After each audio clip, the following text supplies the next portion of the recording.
welcome to another episode of Asexualise, my asexual life. This is a place to be for education about asexuality, all things asexual. I share my own asexual life journey in order to help you in yours. If you haven't already subscribed, please hit that great big subscribe button right here, right now. Please hit that bell icon so you get notified of every time I go live like now or post a new video.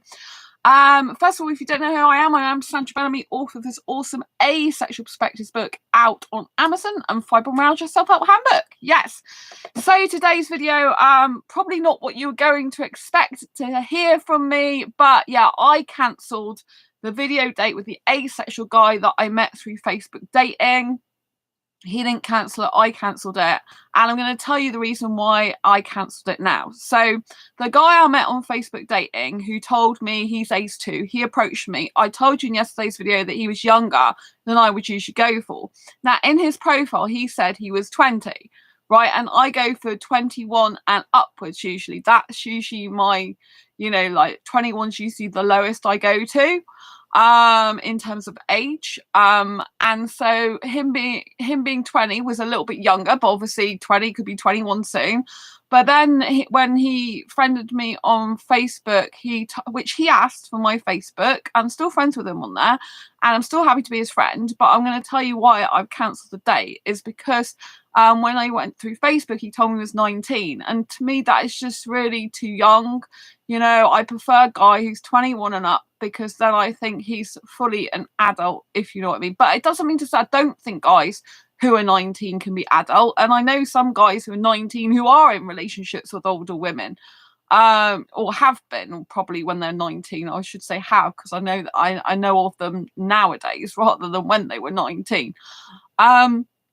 But I know people meet when they're really young. But for me personally, 19 is just too young for me. He looks really, really young as well, like younger than 19. And I just think it's a bit too young, you know. I prefer a guy, like I said, who's 21 and above, ideally, or at least 20, at least in his 20s. So having a teenager as a potential relationship, it just doesn't feel right to me. And so at the moment, I've told him that I wouldn't feel comfortable. You know, there's a number of reasons why I think it wouldn't work. One is I don't think I think he's too young for me. I've told him that, and outright that I think he'd be too young for me in a relationship, because I have no idea when he's 20 and he's 19. You know, I didn't know that. It's not my fault, because on the dating app he did put 20. You know, but I still think he's a really nice person. But you know, I just got the impression he's not going to be that into me anyway, because I haven't heard from him since yesterday, and that wouldn't match my relationship needs anyway, because I need a guy who's highly communicative with me, really wants to get to know me, and really wants to take time for me, you know. And so I knew it was interesting to see if he would contact me again since yesterday. He's still my Facebook friend, but I noticed he'd uploaded a new picture to Facebook dating, so clearly he'd be back on there, but he wasn't talking to me. So for me personally, that means he's not really into me that romantically. But I already decided before I saw that photograph that I was going to tell him that I think he's too young for me for a relationship as things stand at the moment, right?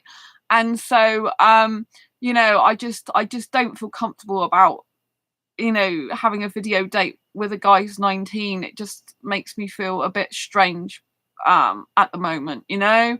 I'm not saying that some guys at 19 don't know what they want, because like I said, I've known people. I actually know someone who's now 22 and their partner's 42, so there's a 20-year age gap, and I think they met when he was 17, I think, or no, when he was 19, sorry, I think they met when he was 19. I've seen pictures of him when he was 17, but I don't think he knew his partner then. I think it was 19 when he met her, because I think they've been together 4 years. But yeah, personally, or is it, yeah, 4 years. So maybe he met her when he was 18. Yeah, but anyway, so I do know age gap love can work. I do know someone who's in their late teens is perfectly capable of, you know, deciding for themselves. I don't want to patronize younger guys who are late teens, you know, who are, you know, consenting adults, as it were, in the eyes of the law. I don't want to, like, you know, think that they're not. And some guys are very, very advanced for their years, you know, but I personally just don't feel comfortable with that. You know, I think if a person's really meant to be with you anyway, like, you know, they would be with you a couple of years later or whenever the time's right. And I don't know this guy, I really don't, and I just don't feel comfortable doing that right now, you know. I would like him to have been at least 20, which is what I thought he was, because at least it's in double figures then, you know. But he just looks really young as well. He's cute, but, you know, I told him that, but, you know, I just think it's too young. And like I said, he can't match my relationship needs at the moment. I blatantly know that just from the fact he hasn't communicated with me since yesterday, you know. And someone who's like really interested in you, they'd be messaging you to get to know you a bit better, you know. And so, you know, and they said, oh, they're sure they would contact me again, but they haven't. So I just know that person's not really that romantically into me. They're already looking for someone else on the dating app, which I guess is what people do on dating apps, you know. But I had some Indian guys actually talking to me, but they were sexual. And so, yeah, so with the dating app, Facebook dating, I've deleted it again. I got so fed up of being on there. You know, clearly with the asexual guy, it's not going to work now, if ever. I haven't completely ruled out anything at all with him in the future forever, but it's highly unlikely because as things stand, he's not a good match for me relationship-wise. He even admitted that he's not a safe bet relationship-wise, which is really nice and mature of him to actually say that to me now. It would have been helpful if he said that before, but my intuition was really right on that. He's not going to be able to match my relationship needs. And there's no point in having a date if I already know that he's too young for me at the moment, and also he's not going to match my relationship needs. Those are the only two things I really need to know as evidence that he's not for me at the moment. However, I said that he could still come to a meetup because I've got a meetup in my city next month. So he can still come to that, which he's happy to do because he'd really want to. So I will get to meet this guy still. We might get on really, really well, which I expect we will. I don't foresee we're not going to get on at all. I expect we'll get on really well, which will be cool. And we'll be with a group of people though, not on our own. So that'll be cool. And you know, and it's nice that you found me. And it does prove that Facebook dating does have asexuals on it. But I just can't be doing with it at the moment. I'm just so fed up. I feel like disconnected from my soul a bit again today. I have huge anxiety yesterday. I can't be doing with dating or relationship with any guy at the moment. Like, I was just getting anxiety induced over the thought of the video date with this guy. And I was fine about it to begin with. And I'm like, well, he's not speaking to you in between time. It just doesn't feel good to me personally. And so, you know, I just can't be doing with it. You know, I've had the upset of, like, you know, recently about, I get really upset about it still, you know. The guy from last year, the Tunisian guy, I'm still really upset about that. And so I've got to heal from that still.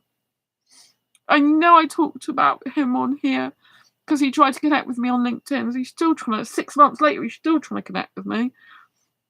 But still not telling the truth as usual.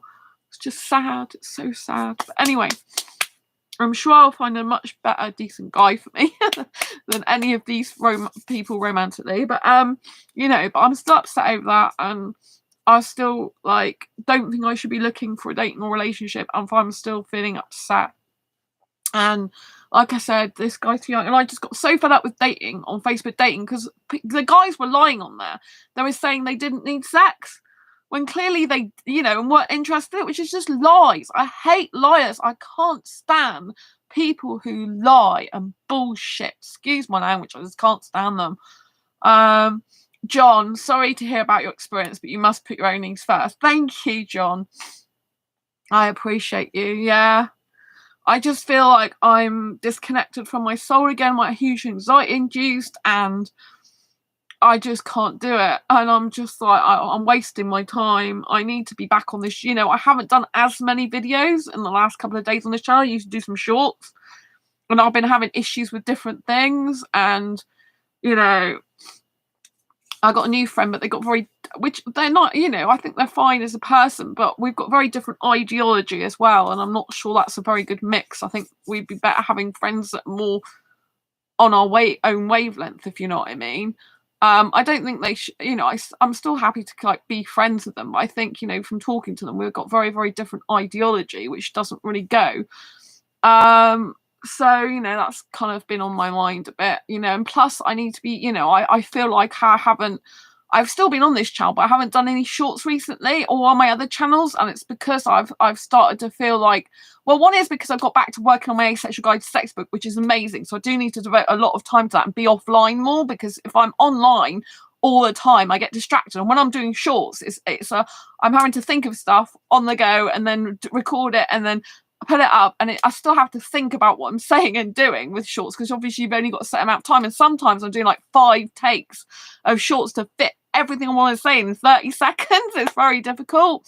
And so, you know, but I have got back to working on the asexual guy sex, but I feel like all this relationship and dating stuff in upset and pain, it's just distracting me from my career. I want to write more books for asexuals. I want to be, you know, like getting my Asexual Guide to Sex book finished. I need to get back to self-dating. I didn't go this Sunday. I was doing food shopping, and I've noticed when I do not self-date, my morale goes down and I start to feel disconnected. Because when I self-date, I feel connected to my soul, connected to myself.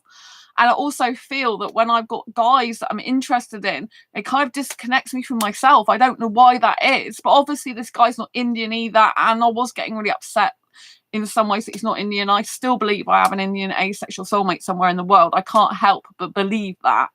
You know, and it's weird because the Tunisian guy, I was kind of prepared to love him and forever if it had worked out, which he didn't. And you know, with Indian guy, like, just know that I have got a soulmate somewhere who's Indian, but kind of like, you know, like still be with the Tunisian guy if it had worked out, which it didn't. You know, so I was kind of like prepared to, like, you know, not be with an Indian guy, to be with the Tunisian guy at that point. And he's the only guy I've really felt that with so strongly.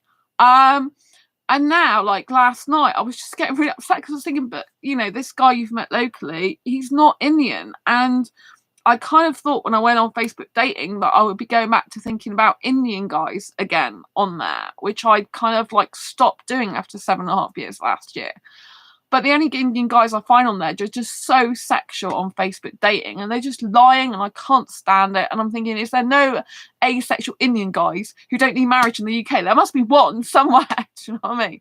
But I think maybe it's now just not the right time for me to meet them anyway. I just feel whenever I'm doing dating and relationship stuff, I like the initial bit of it, and then it just goes all wrong for me. It just feels like I'm disconnected. I was so happy a couple of days ago, 2 or 3 days ago, I think it was like even on Sunday, I was really, really happy. And all of a sudden things have gone backwards again.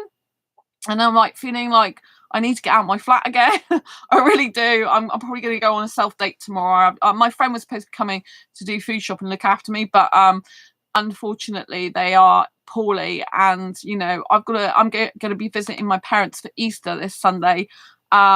With my guinea pig Angel there, and I don't want to get poorly, you know, and then carry that forward to my parents, because my mum's very vulnerable, and so my friend's not still poorly at the moment. So I've said, like, you know, come after they're better. Basically, like, not at the moment, they're not in a fit state. Well, I don't know if I say come after they're better, I might need to say that, but I said don't come, you know, at the moment, because you're not well enough. And so tomorrow I think I'm just going to go out. I need those 2 movies I want to see at the cinema. They're full price. But, you know, I really need to be getting out for my mental health, because I'm getting my mental health deteriorated again in the last few days. And I'm like, this is not good, Sandra. You know, I love me. I really get attracted to myself. And being involved with guys and dating relationships is really not good for you, because you're taking away your umph with yourself. And you're kind of like, I think it's better to just go back to dating yourself and loving yourself and thinking how gorgeous and beautiful and even sexy you are, Sandra, with yourself, for yourself.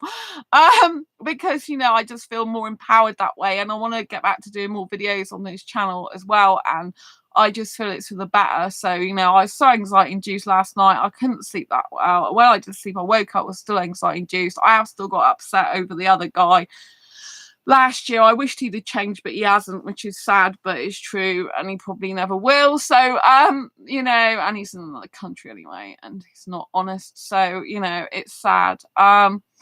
Especially as he's still after me like 6 months later. You would have thought that's true love, really, wouldn't you? But unfortunately, people do things for reasons of themselves, not because they truly love someone, you know.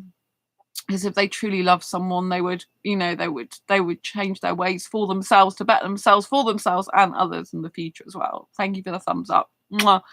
But yeah, so I got so fed up with Facebook date. I thought, this is making me really miserable. I'm not feeling good about being on there. I'm wasting my time on here at the moment. I think I've done what I needed to do, which was to go on there, see who else is available. It was nice.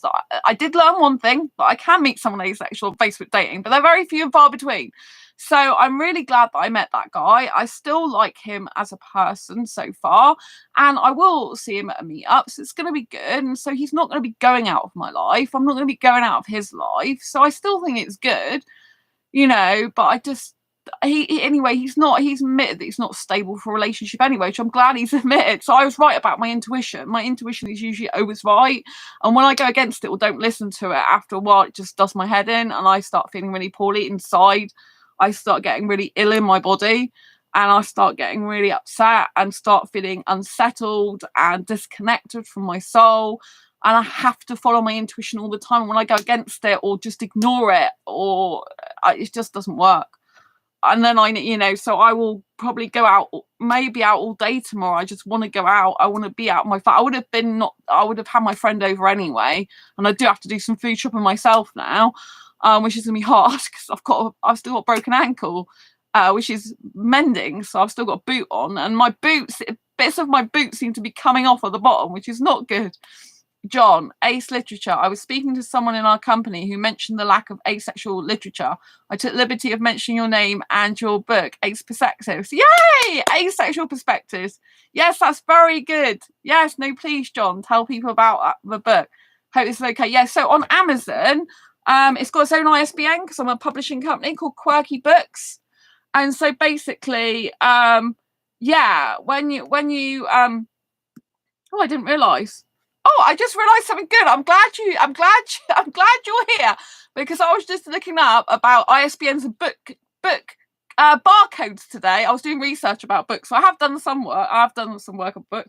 I didn't realise it's actually got an ISBN and a barcode there, which is really, really good. Although the barcode looks a bit odd, but yeah. But anyway, so it looks like there is a barcode as well on there, because I got my own ISBN. So basically, it means bookstores can order this.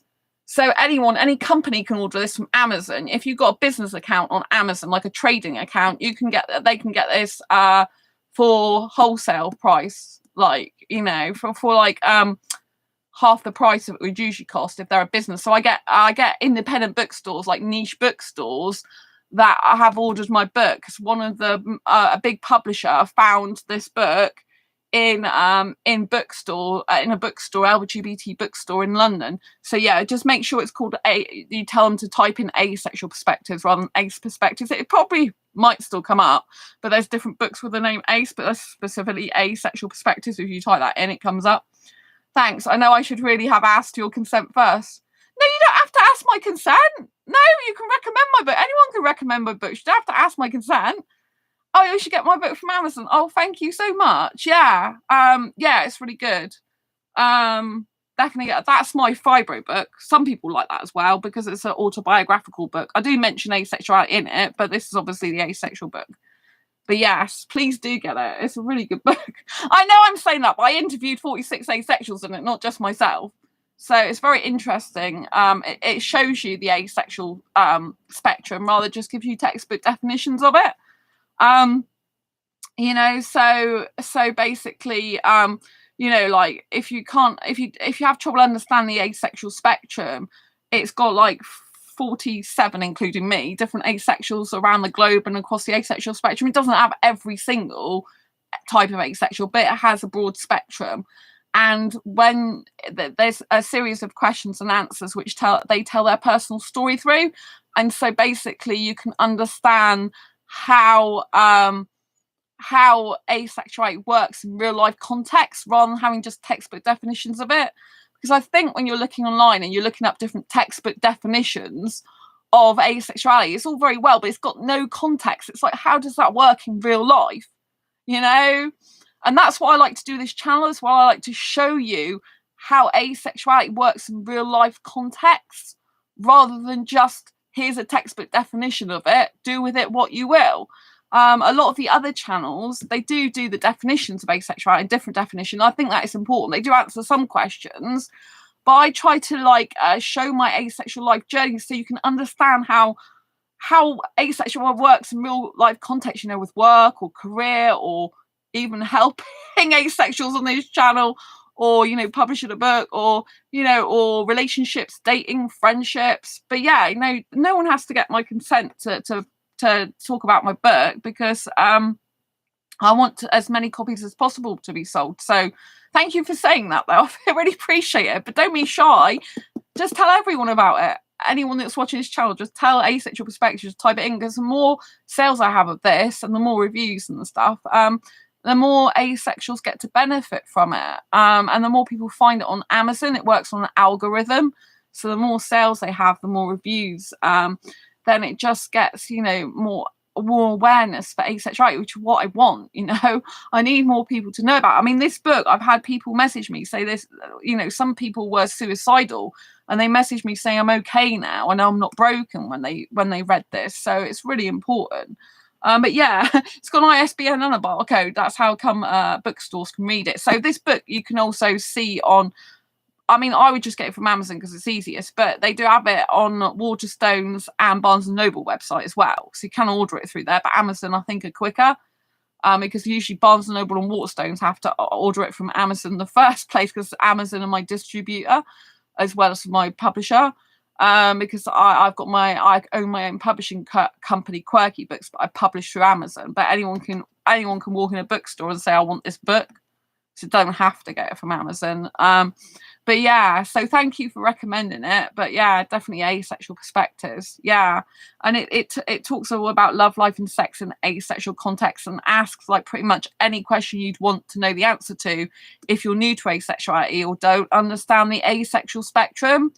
You know, things are like, you know, like, can asexuals masturbate? Do asexuals watch porn? What's the difference between sexual attraction and sexual desire? What does a lack of sexual attraction mean to you as an asexual person? This type of thing. So when I well, in all the previous years, I've got in the past, I've had a lot of private messages saying, hey, you know, I do this. Can I be asexual? Does asexuals ever do this? You know, like, what is, you know, a lot of people talk about sexual attraction, but not many people actually know what it means. And so it's very interesting. And sexual desire, and, you know, and arousal, the sexual desire, arousal and sexual attraction, all different things. Sam, yes, the book is very informative and easy to read and cross-reference with each person's answer. Oh, and hi, Sandra. Oh, it's so lovely to see you. Lots of love to my bestie. Oh, thank you for being here. I see you've got a Voice in the Void actual. I haven't seen you for ages. Last time I saw you, I think it was like Sam on there. Your Voice in the Void on there, it's really good. Yeah, so yeah, Sam says yes, the book is very informative and easy to read and cross-reference with each person's answers. Yeah, I specifically did it in a questions and answers format, and each person's got their own chapter, so it's really easy to read and like Sam says, cross-reference. So if, for example, you wanted to know like asexuality is the lack of sexual attraction, like what does this mean for you, you can then like look across all the different stories and get the different ideas of what perspectives, asexual perspectives of what each asexual thinks about, you know, what asexuality means to each different person in the book. So you can get 47 different viewpoints, different perspectives. So that's why I specifically laid it out like this. It's really easy. Like, how difficult is it for you to be asexual in a sexualized world? And so again, you can go to all the different chapters and you can read each other's and compare them. But it's really good, you know. They give you know, like, do you believe if a sexual person had a relationship with an asexual, it can work? And what do you think about being fair or not? Now, some people, when I asked this question, they took it to mean that being unfair possibly on the sexual person. That's not what I asked. That wasn't my question. It says, what do you think about being fair or not, full stop? Because I personally do not believe it's fair for an asexual and sexual person to be together if it means that one person's forcing the other person to do stuff they don't want to do and stuff like that. I think it's, you know, I don't think it's fair for sexual people, for example, to lie and say they don't need sex, and when they get into a relationship with an asexual, think an asexual would change their mind, and they just said that and they lied. Equally, I don't think it's fair for an asexual person to withhold the fact that they are asexual from the sexual person if they get into a relationship with them. So, you know, I don't think that it's about being unfair to a sexual person at all. I think that, you know, it can equally be unfair to an asexual person to get into a relationship with a sexual person. It's both, you know. It can be unfair to both people, or it can work out sometimes, you know. There's people in this book that there's one person in this book who's asexual, who's with a person who's not asexual, and the partner doesn't mind not having sex. There's people who are asexual who are in relationships with sexuals, and there's people who are single in this book. So they each give their perspective on what they feel about sex and how it works if they're in a relationship with a sexual person. So it is really, really good, you know. And so yeah, so I'm still working on the Asexual Guide to Sex book, but it's turning out to be a lot more to do with the relationships, not just sex now. So it's kind of like I might have to expand the titles a bit more, the subtitles a bit more, because I'm thinking, like, how can I explain to people there's actually a lot of relationship advice in the book now? And I think I might have to stick it in the subtitle, which is already very long. I've got a title and subtitle. The Asexual Guide to Sex is the short version of the book, which most people refer to it as no bite, but it's actually an extended. There's an extended title that I think I'm going to add, and there's a really long subtitle as well. But it's like, oh my gosh! But you know, the book is going. I think it's going. You could argue it's going a little bit off on tangents, but I think it's quite good tangents. It's very poignant to making sure you have a healthy relationship in the first place before you have sex, because I think that's what a lot of other books kind of miss out. They kind of glorify sex all the time, and they don't look at the nitty-gritty of what actually goes into a relationship, healthy relationship to begin with, to make sure that if someone is an asexual who's thinking about having sex, it's going to be a healthy relationship, and they're not going to be in an abusive situation where then they've had sex and they're even more emotionally tied to the person than they were before. Because that's the danger of it. So that's the kind of like where I'm coming from. The Asexual Guide to Sex books is going kind of more in depth about relationships now. And I could, you know, I thought, well, you could just stick it in another book, but I don't feel it's right. I feel this should be the most comprehensive guide to sex for asexuals I can write. With everything I need to write, it just feels right, you know. Like I said, I have to go with my intuition on things. And if my intuition is telling me to write this, and I'm feeling like I wished I'd had this Asexual Guide to Sex book when I was 16 and pressurized into having sex for the first time ever, it would have really, really helped me out.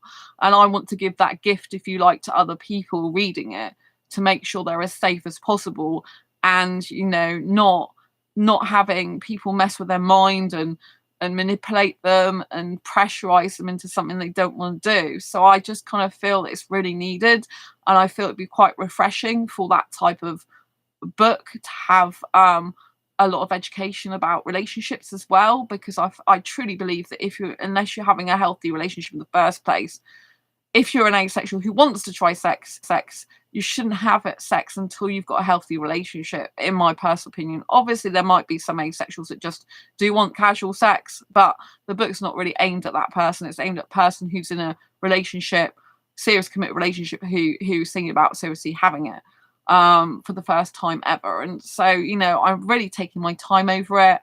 But I'm proud of the book, you know, the Asexual Guide to Sex. I'm proud of it, just like I'm proud of the Asexual Perspectives. Obviously, Asexual Perspectives talks about love and life and sex in a general sense with different perspectives, but Asexual Guide to Sex specifically focusing on the sexual part of a relationship, but it's also focusing on loads more now, because it's not just focusing on the sex anymore. It's focusing on about healthy relationships, boundaries, assertiveness, love languages, attachment styles, different forms of abuse. I'm like, oh my god, I'm just going on and on and on about what it is, and I'm just quite shocked at how good the content is. But you know, I have to write stuff, and then I kind of go back over it again, and then edit bits and here and there, and then rewrite some more stuff, and oh my gosh, it takes me ages. But you know, I'm glad I'm taking my time with the Asexual Guide to Sex, because I don't want to rush it. Sex is, you know, for asexuals who are thinking about having sex for the first time, it's very important that their first time they are fully aware of what could happen, so they feel very informed and empowered to make a good decision for themselves,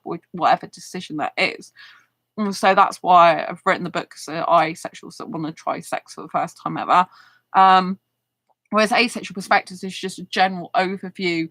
Well, I say it's a general overview. It's very specific to the person in the book, each story, but they're giving their perspective in general about love, life, and sex. whereas the Asexual Guide to Sex is specifically focused on how to have sex and the types of healthy relationships you should be fostering it before you have it, and to make sure that if you do have sex, it's nice and relaxing and best experience as possible, even if you're asexual, and not coerced or, you know, forced or, you know, something like that. So I think it's a very important book. It's very special and dear to my heart. I've been working on Asexual Guide to Sex since June 2019. Got to go work from 7:30. Thanks. Oh, you learnt a lot. Oh, thank you, John. Lots of love to you. Nice to see you. Thanks for being here. I appreciate you. Enjoy your work. Yeah. And so, yeah, you know, it takes a long time if you're writing a book from scratch where you're using actual other people's experience and your own, because, you know, it's not some fallacy, it's not some fictional thing. You're actually taking a long time to get to know the people. Actually, other people's stories was finished last January 2021. So I've been working on my own part for like over a year now. But I'm filling in all the information that's not predominantly not contained in the rest of the chapters. But also, you know, there's going to be my perspective on certain things. That's going to be perspectives for the other asexuals that's, you know, in the book. So we're all going to have different perspectives on certain things. So certain questions that feature throughout the book that everyone's answering, but I'm going to lot more depth about stuff and covering stuff that isn't covered in the other chapters. So I purposely left my part to do, and it's just ended up being so much bigger than I expected the book. But I just totally believe that if you are gonna try any sexual stuff, it should be with someone you love and care for, who you actually trust and who's good and healthy for you. I have been in abusive situations in the past, and I don't want that to happen to someone else. I can't stop it from happening, I really can't, but if I can like give some guidance in the book and help as much as possible, I just think it will be better. I just feel better. I feel really a great sense of responsibility to help asexuals as much as possible, and I feel if I don't give this relationship advice in this book, in this Asexual Guide to Sex book, that it will be doing people a disservice, or like be telling half the story. It would just be telling the whole sexual act bit, but you need to prepare for the sexual act, and you need to understand what's involved and what people are doing could be manipulative or abusive, and, you know, if they are doing that, you know, so you can be fully aware of what's going on around you and the type of relationship you've got. So, you know, like whatever age you're at, you can actually, you know, you can actually feel confident in knowing what to do and when to do it and how to do it. And even if people get the Asexual Guide to Sex book and they're not interested in having sex, they'll then have a lot to read from the relationship part alone without even doing the sex bit. So it kind of like be more stuff for those types of people who are just curious and want to know more but don't actually want sex themselves, because it'll be like, oh, it'll be like the book you wish you'd had as well if you didn't get it. So but do get it when it comes out, the Asexual Guide to Sex. I'm so excited about it, and it's good because I started this video off quite sad, and this live stream, I should say, quite sad and quite disconnected from my soul. But because I'm talking about my books again, I just instantly come back to myself, and it's just so good, and I feel so much happier now. So I'm quite glad John brought out my book, my Asexual Perspective book, because it just made me feel so good. And I'm like, yay, I'm back to me. I think I need to, you know, I'm going to take probably, like I said, a day off tomorrow and be with myself and go on some date. Go on a date, you know. I feel like, you know, I feel kind of like watching a movie today, but I've been trying to work on my book, but my Asexual Guide to Sex, but I am writing stuff, but it's hardcore because I'm writing the abuse, a chapter that's got abuse in at the moment, and writing different forms of it is quite hard because obviously you're dealing with a very hard hitting topic. Stuff even like there's some stuff, because I'm doing my own knowledge and researching as well, and so some stuff comes up and I'm like, oh, I didn't actually completely think about that at the time. So it's very interesting, but obviously it's very brain taxing and very it can be very emotional and mentally straining when you're writing tough topics. The whole Asexual Guide to Sex book has been quite tough for me to do in some ways, because it's such hard, difficult topics, and some of them I've been you know, like topics I don't know as much about as I need to. For example, even the sex toys thing, you know, I've never used one of them before in my life. So I had to spend a long time researching them. I know people who do use sex toys, but well, probably one person to actually talk to, but about it. But I know people in the past, but yeah, so it's kind of like, yeah, I'm not really into that myself, although I do get curious to think what it'd be like to try one, seeing as everyone else seems to be having fun with them. But yeah, but yes, not that I want sex. I was just thinking about the toy, but you know, I just like, yeah, I'm like, okay, but it took me a while to do that research. So, but you know, I definitely think I've made the right decision by cancelling the Facebook date with the guy, the asexual guy. It's a little bit sad in a way because he is asexual, but I just don't think at this stage in my life or his life that he's the right person for me. And so, you know, it's better this way. And I really need to be friends with the guy before I get into a relationship with him anyway. And I'm not really good at this date. I know I do dating, but I don't really like dating very much because I hate going through multiple guys at once, chatting to multiple guys. I know it's a done thing and it's kind of like you're supposed to look around. And so you're supposed to talk to multiple people at once. It's just like does my head in. You know, I kind of just want to find the right guy and do away with all the bullshit, excuse my language, of going from guy to guy to guy. It's because most of them, majority of them are not going to be suitable anyway. It's like I watch a dating coach, you know, and even he says like, at least five, you know, you're going to be lucky if you have 5%. This is normal heterosexual dating coach, you know. You're only going to have about 5 people that are actually going to be suitable. 5 people, sorry, 5%, not 5, but yeah, probably be 5 people actually, because we're asexual. But you're probably only going to have like 5% of the population that is like suitable for a relationship, and then obviously being asexual, probably 1% of the 5%, but or less than that, because some are aromantic and some are romantic asexuals. So probably 0.5% or something. But anyway, you know, I just can't really be bothered to go around all these different guys. It's not really, I just don't really like it that much. I kind of feel like I'd rather spend time with just one guy. Sam, I've never been into dating. I have generally gone from 0 to relationship, only been on 3 or 4 dates that didn't result in a relationship from the first date. Yeah, it's just like I just really get fed up of dating, you know. I'm not really into dating. It's just like I know the principle of it is that you talk to multiple people, guys in my case, at the same time, and therefore you don't put all your eggs in one basket. You don't get, you know, like you don't you know, you don't just go for one that happens to be available, and you know, you get used to, you know, you get to know them better over a series of period of time, and then you choose one. But just to me, it's like I just don't like it. I hate it. I like to know that a guy's into me from the beginning, to be honest, and like he wants to take time with me and everything.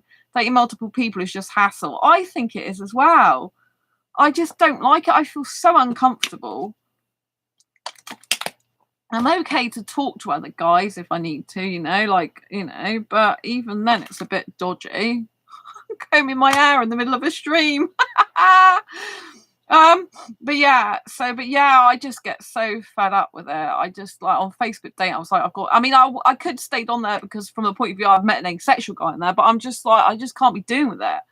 It's just doing my head in. I can be doing other things. I did have a really romantic need, so I kind of need to go on there for that. But actually now, it's kind of like that need seems to be satisfied for now, and it's like I'm really not interested. I just want to be relationship wise and dating wise be left alone to date myself, you know, and get on with, you know, being with my friends and my career, you know, because I just feel like every time I do dating relationships and think about relationships, it seems to take me away from my career more, and then I'm losing my visions. I was like trying to visualize stuff in my future today earlier, and I was like, I'm not able to visualize it as well because I've got all these other things that are going on, and I probably isn't right for me because I can't visualize this in my future, so it probably is wrong. You know, and it's kind of, I think I'm feeling a bit like, because I really need to get out. As you know, I'm an extrovert, and being indoors all the time is just not good for my mental health. I haven't been out since Sunday. It's only 3 days, you could argue, but it was just to do food shopping. It wasn't very exciting. And that was quite hard for me because it was a lot of my body. But usually on Sundays, I go out self-dating, but I didn't this Sunday, you know? I went the previous Sunday, I think, didn't I? Yeah, previous Sunday, but I didn't do this Sunday. And I find that when I don't go out self-dating on a Sunday, it really kind of wrecks my week because it's like I haven't had time with myself, like quality time, like romantic excitement, quality time.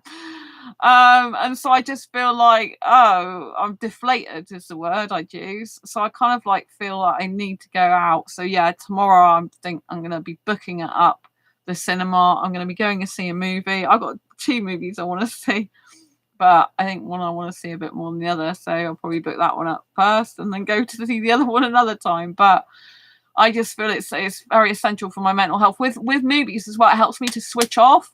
It's one of the few things that stops my brain from being too overactive. But sometimes when I'm in the cinema, my brain still drifts off. It's like my mind's going elsewhere, and I'm kind of like spoiling the movie because I'm going out of the movie, forgetting what's happening, and I'm going into my mind. I'm like, oh, and usually it's because there's stuff going on in my life that I'm not feeling good about and I haven't sorted out. So it's like today I'm just like, you've got to sort this out. You've got to be honest with the guy and just say to him, like, age-wise, he's not going to be suitable for you at the moment. And, you know, and then I just thought I'm feeling ill now being on Facebook dating. I need to come off there. It's just too much. And, you know, stuff like that.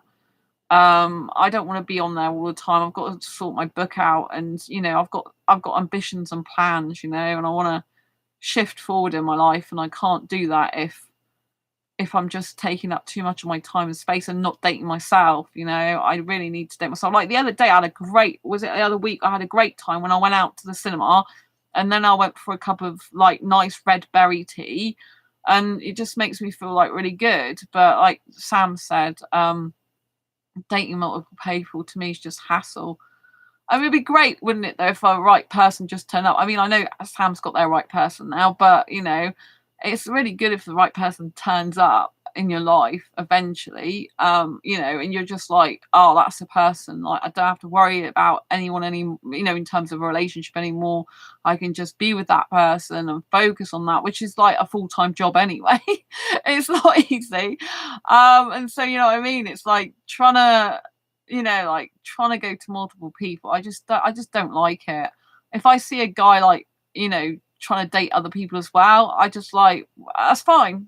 Go and date the other ones. I'm not interested anymore because it just turns me off, to be quite honest.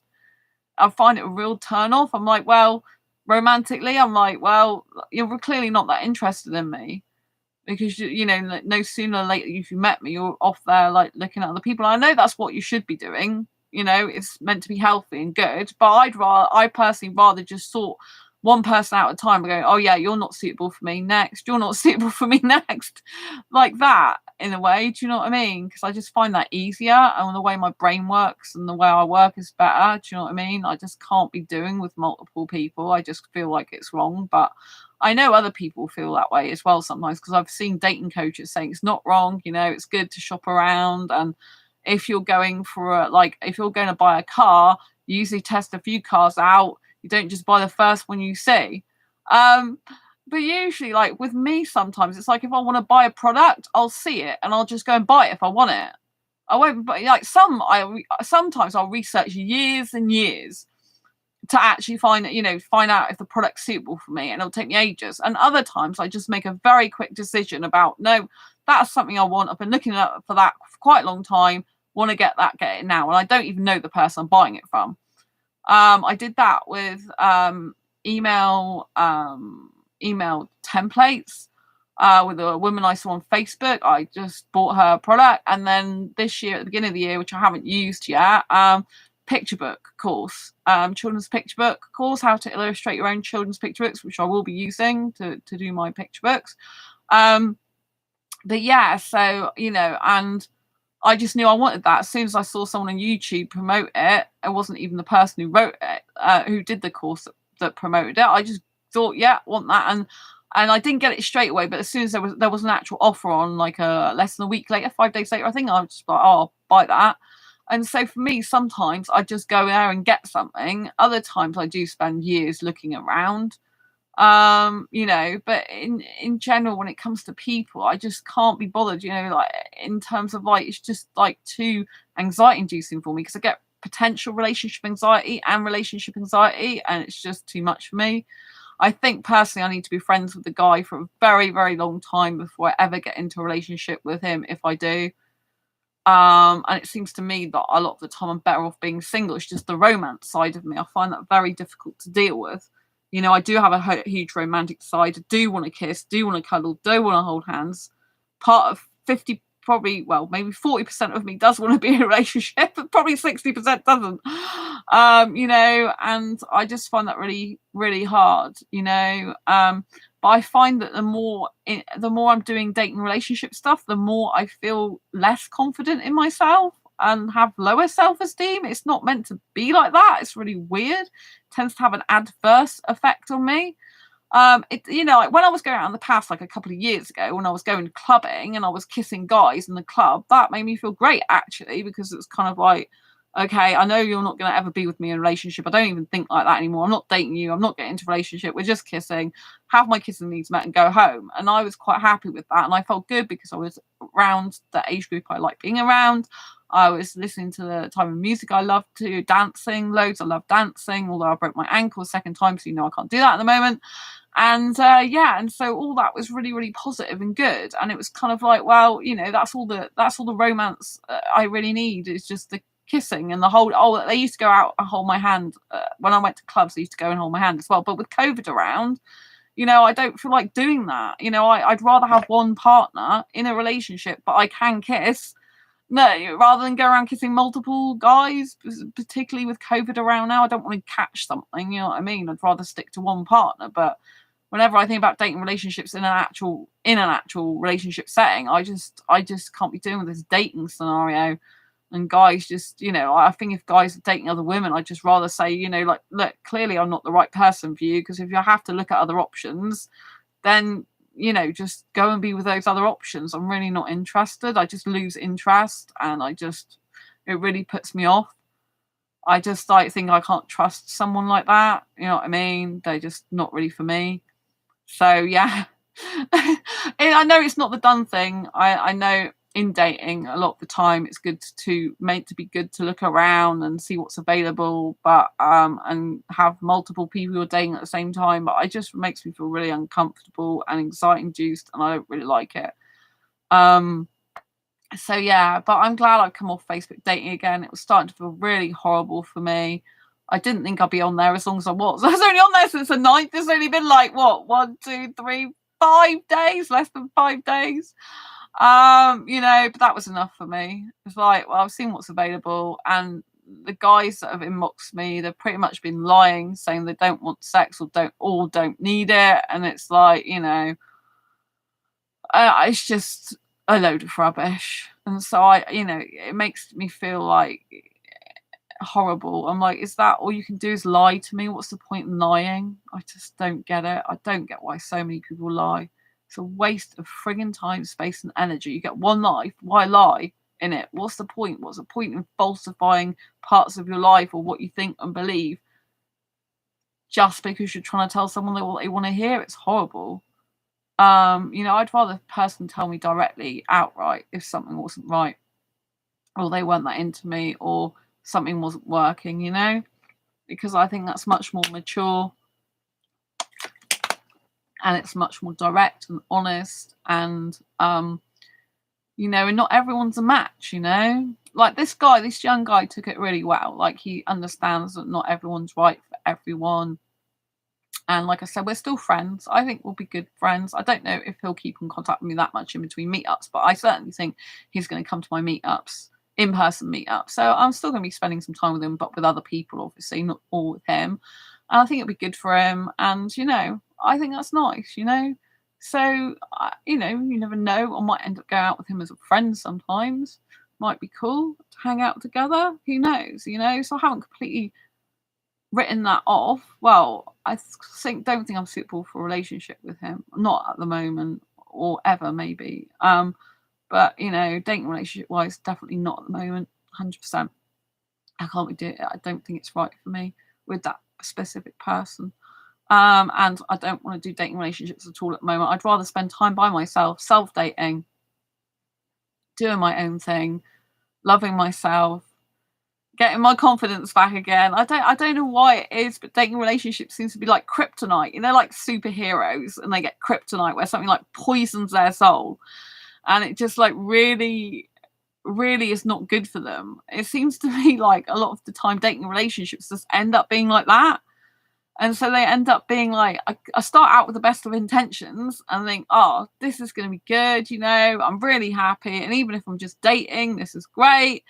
And then the reality sets in, well, actually, it's not really what you want, Sandra, because I don't think the person's right for you. And there's no point in wasting your time or theirs. And it's so anxiety inducing, not knowing where you stand or what they really think or feel. And I just can't be doing with it. I just don't like it. And so, yeah. But I'm proud that I tried it. I'm proud that I found an asexual guy. At least, you know, I could go back on Facebook dating if I want to in the future and think, oh, I found one asexual guy. It might be possible to find another on there, you know, because every time we do something in our life, it teaches us a lesson or teaches us something. And like I said, I will be friends with them, you know, they'll still come to my meetups. So it's not like we'll be out of each other's lives. And so I think all that will be good stuff, you know.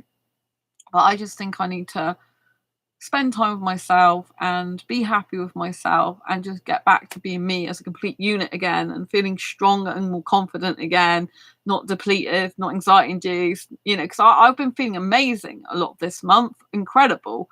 And then all of a sudden it's like, boom, you do face, you know, you do think about potential dating relationship. It's just like, oh my gosh, boom. It's just like, you know, and obviously I had the guy that I was dating before, like tried to connect with me on LinkedIn, which I didn't accept and blocked. But and that's like 6 months later, so that's quite difficult to deal with. But it is what it is, you know. It's what it is. I still happier as a single unit, a single person, so I have to stay that way, you know. And I just, you know, I think people underestimate their own intuition. And with me personally, I can't not listen to my intuition, because whenever I don't listen to my intuition, wherever I try and block it out or not listen to it, it just makes things worse. I just get more anxiety induced, more tense. And I'm like, no, Sandra, you've got to go and sort these things out now. They might not be easy for you to confront. They might be really difficult for you. They you know, you don't know how it's going to go, how the other person's going to react. I do care about people, you know, so I don't want to upset people because I do care about them. You know, I just think that sometimes some people are too different, or they're too different in certain circumstances. Like some people are just good as friends but not compatible in a relationship. People are good as acquaintances but not compatible as really close friends. Some people are, you know, like good at, you know, like being together in meetups in real life, you know, offline, better than they are online. And some people are good online and offline, and some people make the bestest, closest of friends, you know. So I just think, you know, everyone has different preferences, likes, desires, needs, wants, dislikes. I don't think anyone's particularly wrong. Obviously, if abuse is involved, then that is wrong. I don't condone abuse in any way. But you know, I do believe that people have different wants, likes, needs, dislikes, and sometimes those people aren't compatible, even if you like each other as friends, or maybe more than friends. Or like sometimes, you know, people you meet just aren't compatible as close friends, even because they've got completely different ideology and stuff, you know. And I think it's better to be upfront and honest, you know, because I think people can be spending their time better with people who understand them more, and people who are more supportive and understanding and kind and caring. You know, and so yeah, the world's made up of full of different beautiful people with different opinions, different wants, needs, likes, dislikes. I think that's a good thing. I just think you have to work out what's best for you in the long term. If you're thinking about having, for example, a queer platonic relationship, actual romantic relationship, or a friendship. With me, I will always like younger guys. These days, it wasn't always like that. Years ago, I used to like a guy who was the same age as me, or a year older, actually. But yeah, these days I just attracted to younger guys. You know, I do believe in an age gap love. I do believe it can work out, but I think the young guy in his 20s, for example, has to be mature, know exactly what he wants and who he wants it with and how he wants his life to be. You know, and I've met guys that are in their 20s that are very mature for their age and more mature than guys I've met in their 30s, you know. So age for me doesn't have, you know, it isn't a sign of maturity or immaturity per se. It all depends on the individual, you know. There's a lot of YouTube videos you can watch about age gap love as well. You know, where the woman's older than the guy's older than woman, quite a lot of them are married, you know, and so it can work out really well, you know, if two people love each other and two people want to be together and they're a strong unit together and they're kind of crazy over each other, I think it can work really well. I think when it doesn't work is when one person's more into the other person than they are to them. You know, when one person's more into one of them, you know, when one person is into the other a lot more than the other person is into them. I know what I'm trying to say. I think I said it correctly. So I think, you know, if you're going to get into a relationship scenario, there has to be equal interest, even from the beginning. You know, if you're doing dating, there has to be equal interest, equal time investment for it to be going anywhere, equal interest, equal goals. Like if you are like, if I met someone on Facebook dating, for example, which I have in the past, who's just studying in this country, there's absolutely no point, is there, in being with someone who's just studying in this country? Because, you know, I could have them as a friend in a short period of time, but in terms of dating a relationship, it's not going to work because they're only here temporarily. So that would be no good.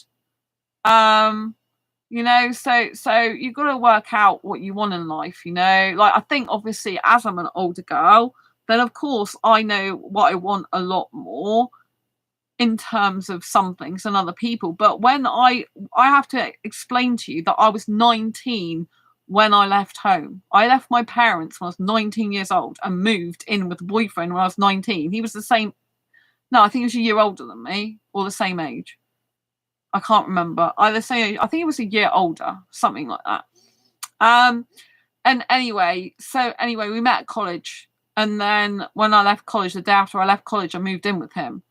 And I'd never lived on my own before. I'd never lived without my parents before. So that was like, you know, that was really like, boom. We've been together since I was 17, nearly 18. So we've been together for over a year. Yeah, before we actually... So I was with him for the whole of my time of being 18 years old and then 19. Yes, I think it was a year and a half before or more before I actually moved and lived with him, which wasn't a good thing because he wasn't nice to me in the end. But you know, but I was very mature for my age. When I was 19, I was very mature. You know, I had a very old soul when I was a young kid. I was very mature for my age. As I had good instincts on how to look after myself. I had to. I was put in quite difficult situations when I moved in with him because it was not a good house I went to live at. It's really bad. With not good people, I mean really bad. And so, yeah, I was thrown in at the deep end, really. Didn't expect that, but, you know, I had to deal with it. So some people, like, don't think that someone of a certain age is not per se, you know, they're like, oh, that age group, they don't know what they're talking about. They're too young to know this, too young to know. I don't like that attitude at all. I think it's disgusting to clump every single person in a certain age group like that. I know guys who are young entrepreneurs, like 20 years old, for example, who are very, very mature for their age. They're running their own business. They're making a lot of money online. And they're quite perfectly capable of holding decent conversations, of being responsible for their own lives and pursuing their own goals, ambitions, and dreams, right? These are guys in their early 20, 21, you know, 23. I know a lot of young guys like that. I follow them in their groups. I'm friends with them on Facebook. And, you know, so when people will say about people being young in a certain way, not everyone's like that. You know, at 19, I was very mature. I knew exactly what I wanted then. Of course, my needs have changed now because of my life experience. So I still do think about being in a relationship with an ideal guy. And despite what I just said, but I am happy to be single at the moment. But yeah, I keep thinking Indian guy all the time. That's why. And so yeah, but you know, my needs have changed. That's in I don't want to get married. And I don't want to live together. I knew from 15 years old I didn't want kids. So the guy I was with at 19 knew I didn't want children. I've never wanted children. You know, since I'm 15, I knew that. So the main differences is the fact that, you know, I don't want to get married now. I was engaged in the past and I don't want to live with the guy. I prefer to live separately, but I would ideally like him to live around the corner from me so we can be there for each other. Lots, go hang out at each other's places, but also have our own space as well, ideally. But I do need a lot of communication and connection and all that type of thing. It's just the way I am and my preference, and I just feel it keeps you bonded, emotionally connected to the person, and it feels good if you've got a soulmate and best friend who you're connected to, you know. I like quality time as well. It's my love language, baby, quality time. I even like that with my friends. So but and myself, I must not forget myself. I must take myself out on a self date tomorrow. I need to put it on my calendar. But yeah, so I can look forward to my self date. It'll do me the world of good. I'll feel so great. I feel so like I'm floating on cloud 9 when I've dated myself. That's what I mean. Like sometimes I'm thinking, God, do guys not know how wonderful it is being with me? Because I really do love myself. Like when I'm with myself, dating myself, I'm having so much fun. I'm like, oh my God, this is amazing. Like if I wasn't me, I'd want to date me because I just love it. Like the places I go, just the way I feel, I always create magical feelings for myself. So if I'm at the cinema, I love the cinema. I love the whole experience. It's so magical. It reminds me of Disneyland Paris. And every time I go to the cinema, I'm just like, oh my God, this is so amazing. I've got to go there tomorrow. Have to book it up soon. And, you know, and I just feel like I'm really happy, like so elated, like I couldn't be more happier. And I just feel like, oh my God, this is so exciting. I'm going to see another movie now. And it's just a big screen and the really like loud sound because I love noise, lights, camera, action. And so when I do something that's noise, lights, camera, action, which obviously the cinema is, it feels completely in tune with my soul. And when I feel completely in tune with my soul, that's when I start to come alive. You'll notice throughout this whole live stream, the more I'm talking about my passions, the books that I like, my Asexual Perspectives book that's already written, that's published, that John was talking about earlier, the more I talk about dating myself, the more I talk about being with myself, the more happier I am, you know, and following my intuition.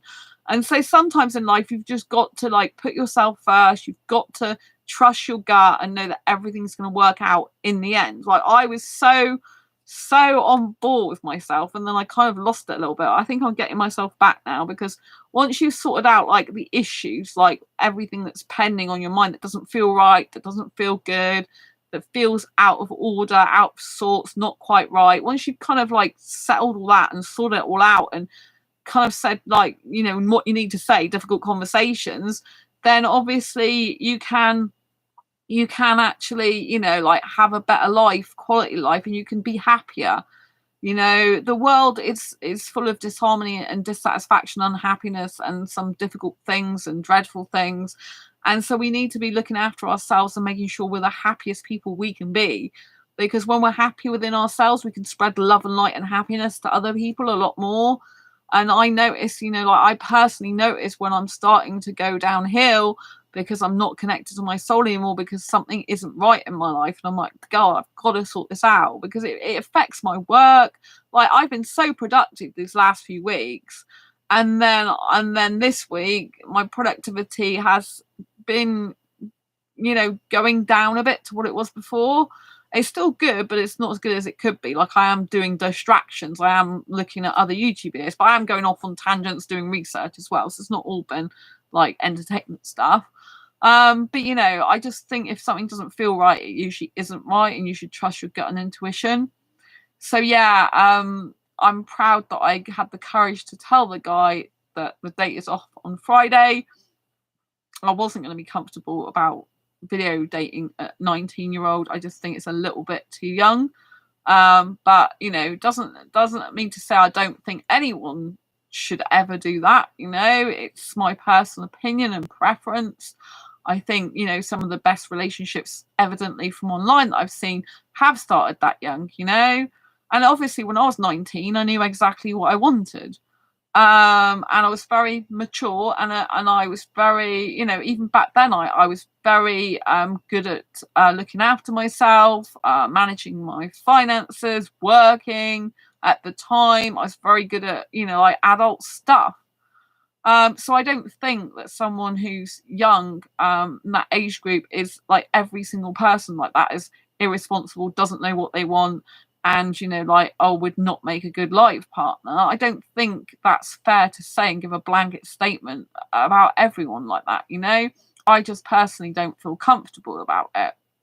I prefer a guy who's 21 years and upwards, because I just feel that he's, personally for me, especially if he looks really young, like if he was 19 and looked older, it would help. I personally, like, I think double figures like 20 and above is just better. Personally, I just think otherwise it's going a bit too young for me. I don't feel kind of comfortable, because obviously at 19 they're still a teenager. They're a late teenager, but they're still a teenager.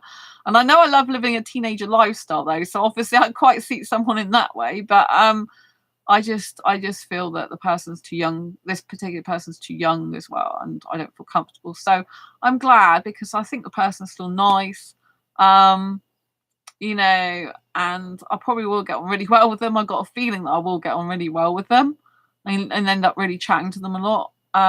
But yeah, so I think it's good. You know, I think life is full of surprises, full of good and wonderful things. And I do feel that it's stuff I still need to do a lot in my life. You know, like I kind of like to be flexible with myself as well. So go what I want, go where I want, do what I want when I want. I love being single a lot, actually. There's a lot of benefits to being single. I always feel more confident as a single solo artist of life. I hope that if I do, well, if I meet the right guy, I think it would be different, because I think the right guy would literally make me feel like I was his world, as well as seeing other people, of course, in a healthy way, not in a bad way. You know, like, he would have his career and he would have his friends, but I'd always feel included in his life, and he'd always want to talk to me and message me, and just like, we just like be best as friends in that way. I've got best friends. I don't need a best friend replacement. I'm never going to replace my best friends. I'm always going to be my best friends, but it'd be an additional best friend, you know, a romantic one, but someone who's my romantic soulmate as well. I just see that, but I kind of see it with an Indian guy still, you know, and I just believe that I'm destined for a certain type of life in the future, and I didn't see the current guy that I've just given up dating in that future. I couldn't see him there, not in a romantic relationship way. So I think, you know, I've made the right decision, and I don't think I should be doing dating or relationships at the moment at all anymore. I'm going to give that a rest for now again, and go back to not actively pursuing dating or relationships. But I think, you know, in life you shouldn't be afraid to try. Like, I decided to quit dating relationships at the end of last year, actively pursuing one for 7.5 years. I decided that was it. I quit it.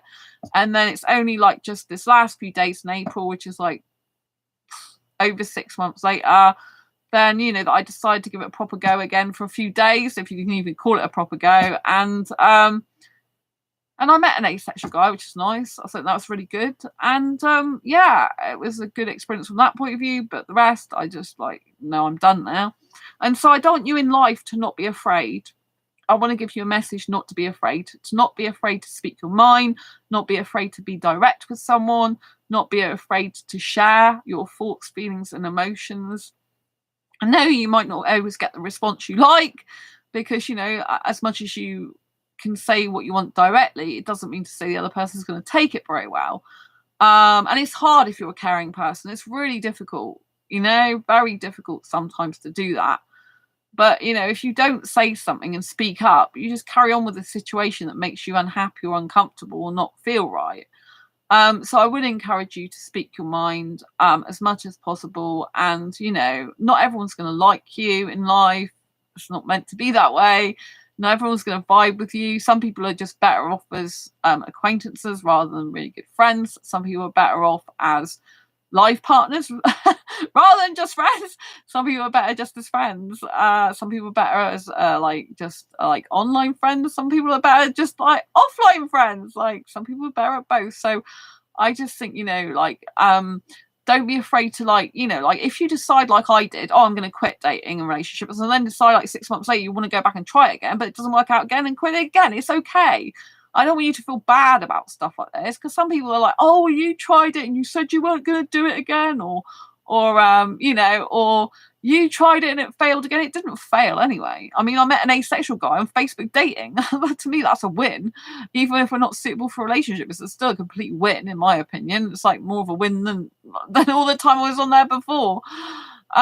So, you know, I think it's great. I think it's huge success, that is. I mean, what are the odds of that amongst all those people? That's why I kind of thought, I guess in the romantic sense, oh, he might be the right guy for me, because what is the odds of that actually happening? It's quite rare, and there was things that I thought had potential as well, but yeah, it's not going to work out, not now especially. So, you know, and I hope if they do find someone else for a relationship or dating, I hope it works out really well for them. I'd like to see them happy, you know? I like to see people happy. And I like to see people being honest and happy and being with the person who's their true love. I think everyone should find their true love. And like I've always said, if you are with the wrong person, you are never going to be with the right person. I've said this a million times and I still stick to it to this day. You cannot find the right person for you if you're in a relationship with the wrong person. And so many people don't heed that, and they keep being with someone over and over again that's actually not right fit for them. And they feel it and they just don't want to admit it, because it's hard when you love someone, you know? And I'm sure there's people out there who are meant to be together who aren't together for some reason, but then they can't really be meant to be together anyway, because if they're meant to be together, eventually years later, they would be, you know? But yeah, I always think, like, you know, clear the decks, as it were. Like, I'm like, no, don't want to do this anymore. I spoke to the guy and, you know, cleared it with him, as in told him the truth. And, you know, and I just think it's good. You know, never be afraid of trying new stuff. Never be afraid of caring what people think. Never be afraid. You know, like if I wanted to be with the guy who's 19, I really wanted that, then that would be different. But it's just I don't personally feel comfortable with it. Some people might. I just don't personally. It's too young, I feel, for me personally, you know. But there are some people that wouldn't care and they would be fine. But I'm not comfortable with it. So, you know, each person has their own limits. Each person has their own preferences. Each person has their own thoughts, feelings, emotions, and everyone's valid, you know. But never be so scared as to not try something, you know. And the person who's the right person for you, I'm sure, if you want a relationship, will find you in the end. But don't forget, it's a person who values you, who loves, respects, values you, treats you really well, and who actually appreciates what they've got when they've got it, and, you know, wants to keep it. That's the thing, you know. A relationship is not difficult to get into. A date is not difficult to get. The problem is not getting a date. The problem is dating someone that's a right person for you to go further with, if that's what you want. If you just want to date because you just want. So in the beginning with Facebook dating, I was saying at the time, oh, I just want to date, but that's actually not what I want. I don't just want to date, because I just think that's a bit pointless. But I would have liked to have made some male friends on there to go out with sometimes, because that would have been quite nice. But obviously I would have found them attractive in some way, because most of my friends I find attractive in some way. Most of the guys I choose as friends was like, oh my god. And so then that gets very complicated, and feelings and emotions go around, and I was like, oh no. Just be by myself, it's a lot easier. But you know, like, I think when you find a really good match, it's a person that's not gonna, ideally, they're not gonna take you for granted. And like, I don't understand why more people don't think that way. Like with me personally, if I'm in a relationship with someone, or even if I'm seriously dating someone, or even if I'm just like, I don't know, just anything like dating and stuff, I just really appreciate the person. I really appreciate the time that they're spending with me. I really value them. But I think what the problem is a lot of them don't value my worth. They don't see it. And so clearly there's some sort of issue with that. And therefore I think I'd rather date myself because I value my worth. I value spending lots of time with me. I value supporting me. I value caring about me. I value feeling good. I value you know, like, being an ambassador for asexuals, but also being an ambassador for myself, being my biggest cheerleader. You know, I think in life, you know, you have to be your biggest cheerleader as well, you know, to inspire others. And, you know, you want to be around people who are going to support you, appreciate you, value you. And they're not going to tell you everything you want to hear all the time. They're not. But if you get really uneasy feeling or something's not quite right, then it usually means it isn't. But you know, my best friends, they tell me the truth, which is really good. I really appreciate that of them. But I always feel comfortable and safe when I'm talking to them. They're very honest, you know, very honest. So I always feel like, you know, and they're very supportive of me as well. It doesn't mean to say I have to agree with everything I say, but they do agree with quite a bit. But they're very supportive, you know, and I think you've got to support yourself as well. You've got to be really into yourself, I think. Like, I'm into me. It's like, it's fine. If other people are not that interested in dating me, guys, then I'll just date myself because I'm really into me. I have good dates with myself. I'm like, wow, that's amazing. I always feel good when I date myself. It's like the guys are just missing out. They lucked out, didn't they? They looked out to myself. Yeah. But like, you know, I don't understand really why my worth isn't valued as much as it should be, in my opinion. In terms of romantic relationships, I think it's valued quite a lot. Like on this channel, it's valued. I've got a lovely community here, and obviously my best friend Sam values it. You know, I just think when I'm talking about romantic relationship wise, it's like they don't really appreciate me or value my worth, and it's like, okay, you know, like, what's the point? I always have the opinion though that I don't, you know, like I will always value someone in a romantic relationship if they're treating me well and I'm feeling good and stuff, you know. So yeah, do what you have to do in life, what's best for you. And you know, if you're an asexual person who's been in and out of dating, you know, like, that's okay.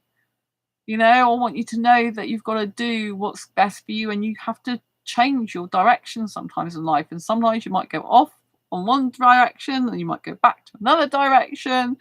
You know, it's okay to test things out, try things out, and we mustn't be fearful of that. You know, I think sometimes there's just so much fear around trying different stuff that, you know, we get stuck in the same thing all the time and we can't venture out. You know, I am glad I went on Facebook dating this time.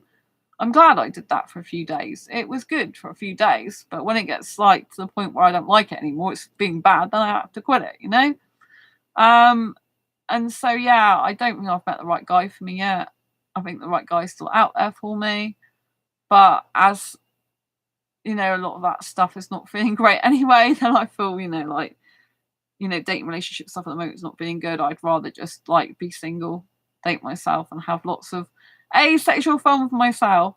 But I really appreciate you being here anyway. I'm going to conclude this video for now. I've loved talking to you. Oh, Fiola's come on now. I was just about to go, Fiola. But I will stay on for a few minutes for you because I love talking to you. But yes, I decided that the guy wasn't right for me. That's what I was saying, sharing this video, and I've come off Facebook dating again because it's not good. I'm still friends with the guy, but I decided he was too young for me and not going to be into me enough from the beginning, you know. Oh, it's okay. I called it off with him. So I'm okay about it. You'll watch the replay, yeah. Yeah, that's good. Yeah. So yes, but I'm glad I ended it, and you know, but I'm still his friend, so it's okay. It's okay. It's all cool. I'm sure it's all gonna work out for the best. It will. But yes, anyway, I'm gonna love you and leave you for now. I hope you've enjoyed this video. I hope it's given you some insights. I hope you feel inspired to not live in fear and to trust your own judgment, trust your own instincts, and know that if you decide to go and do something again, like dating or finding a relationship after you've stopped, that's okay. If you want to stop again, that's okay. You want to have complete freedom in your life of choice to do what you want to do when you want to do it. Theola, I'm in so much pain. I tried to put shopping away and my neck, shoulders, back. I really nearly passed out. Oh gosh, Theola. Well, I hope you. I hope you. God loves you. Thank you, Theola. Lots of love. Well, I hope your pain dies down. I think you should get a carer if you've got the money. Get a carer for yourself to help you with these things. It's really good. My friend who comes to look after me, they're not well at the moment, so. I'm having to look after myself more, but my ankle's stronger than it was. I've got the boot on at the moment. But yeah, but I love myself anyway, so I'm happy with myself. But yes, I'm sorry. I'm sending you lots of love, Theola, and hoping your pain eases and that you feel better soon and you get more help and support would be good. I've just been granted PIP after I appealed it. So personal independent payment, so that I can actually pay for a carer myself if I need one. Yeah, I need a carer. I'm crying because my sister's married, kid, you know. Yeah, I think if you can find a carer in your local area, Theola, like pay someone to have come round and help you with your shopping and stuff, you know. It's going to be better for you. And some people, they'll come and like chat to you and stuff as well. You know, because it's much better for you. But yeah, I'm going to book a self-date for tomorrow because I'm happier self-dating. Like I'm dating other people. And yeah, I think it's really good to do that. Oh, well, I wish I'd give you a big hug, Theola. But I definitely think you should get some help locally if you can. It'll be much better for you. Much better for you. A belated happy birthday as well. It's Theola's birthday the other day. So yes, lots of love. Big hugs for you. And yeah, just stay strong and keep trusting your intuition, keep believing yourself, and do what feels right to you at any given time. That's my advice, you know, go with the flow of yourself, not other people. So important. I'm happy you decided what to do. Yes, I'm happy I decided what to do. I've been very decisive. It's like, no, date isn't right for me. Cancel that, still be friends with them. And they can still come to my meetups because they, you know, live in the same county as me. And, you know, and yeah, no more Facebook dating for now. Had enough of that already. And so I'm getting back to being me and spending time with myself, dating myself, loving myself, getting on with my book and feeling better in my life in general, because that's it. Haha, you're beginning to be like me. Well, I love self-dating, but I haven't been on a self-date for like a week and a half now, I think it is, and I need to get back to doing that. So you know, I just prefer to be with myself. So you didn't do video chat? No, I before I go then, yeah, so no, the video date was meant to be for Friday, so in 2 days time, but I called the video date off because I said I'm looking for someone who's like he's going to be too young for me to be in a relationship with and can't match my relationship needs, which is the summary. Yeah, so I called the video date off, not him. You know, he was really good about it. He was really nice. He said, I still think you're amazing anyway, which was very sweet. But, you know, but he admitted that he's not a safe bet when it comes to relationships, dating anyway, which was good. He admitted that. So my intuition was right. You know, so he admitted that. So he's not a stable guy who knows what he wants, basically, in relationship terms and dating terms. So, you know, it's good. Yeah, he admitted that he's I want to be respectful of his privacy, you know, but he admitted that he's yeah, he's not a safe bet, was what he said. I'm right, he's not a safe bet. So yes, he admitted that, which was courageous, and that is maturity when you can admit something like that. So yeah. Yeah, so he's not stable and secure like that. He doesn't know what he wants. I don't need him. No, I don't need him at all. He is, you know, he is still, I'm okay to still be his friend. I'm okay if he comes to physical asexual meetups. I've already told him that. I'm fine with that. You know, yes, at least he told you the truth. Exactly. It's a shame he didn't say that yesterday, but I had to kind of like intuitively work out that he wasn't right for me myself. But you know, and certainly not as he is at the moment, you know. The age is not right for me, and he can't match my needs. So, you know, because I found out he's 19. He told me he's 19, but on his profile on Facebook dating said he was 20. So that wasn't my fault. So yeah, so when we were on Facebook dating it said 20, but then when he switched over to Facebook, he told me he was 19. So I didn't know. That's not my fault.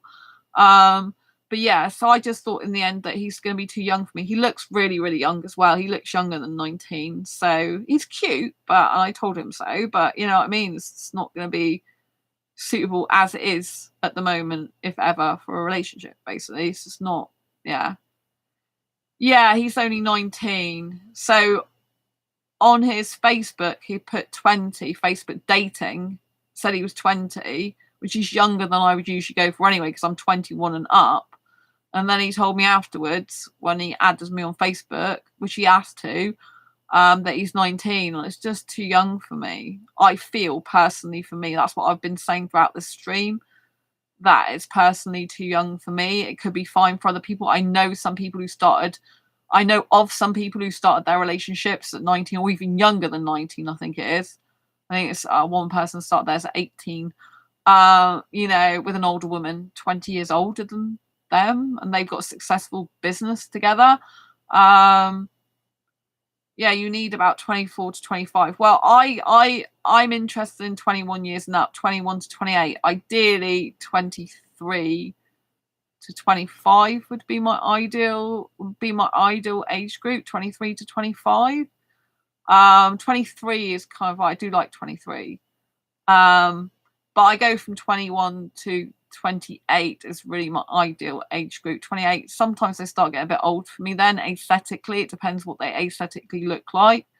Because I can't kiss a guy I'm not aesthetically attracted to. And when a guy starts looking too old for me, I'm just like, ugh.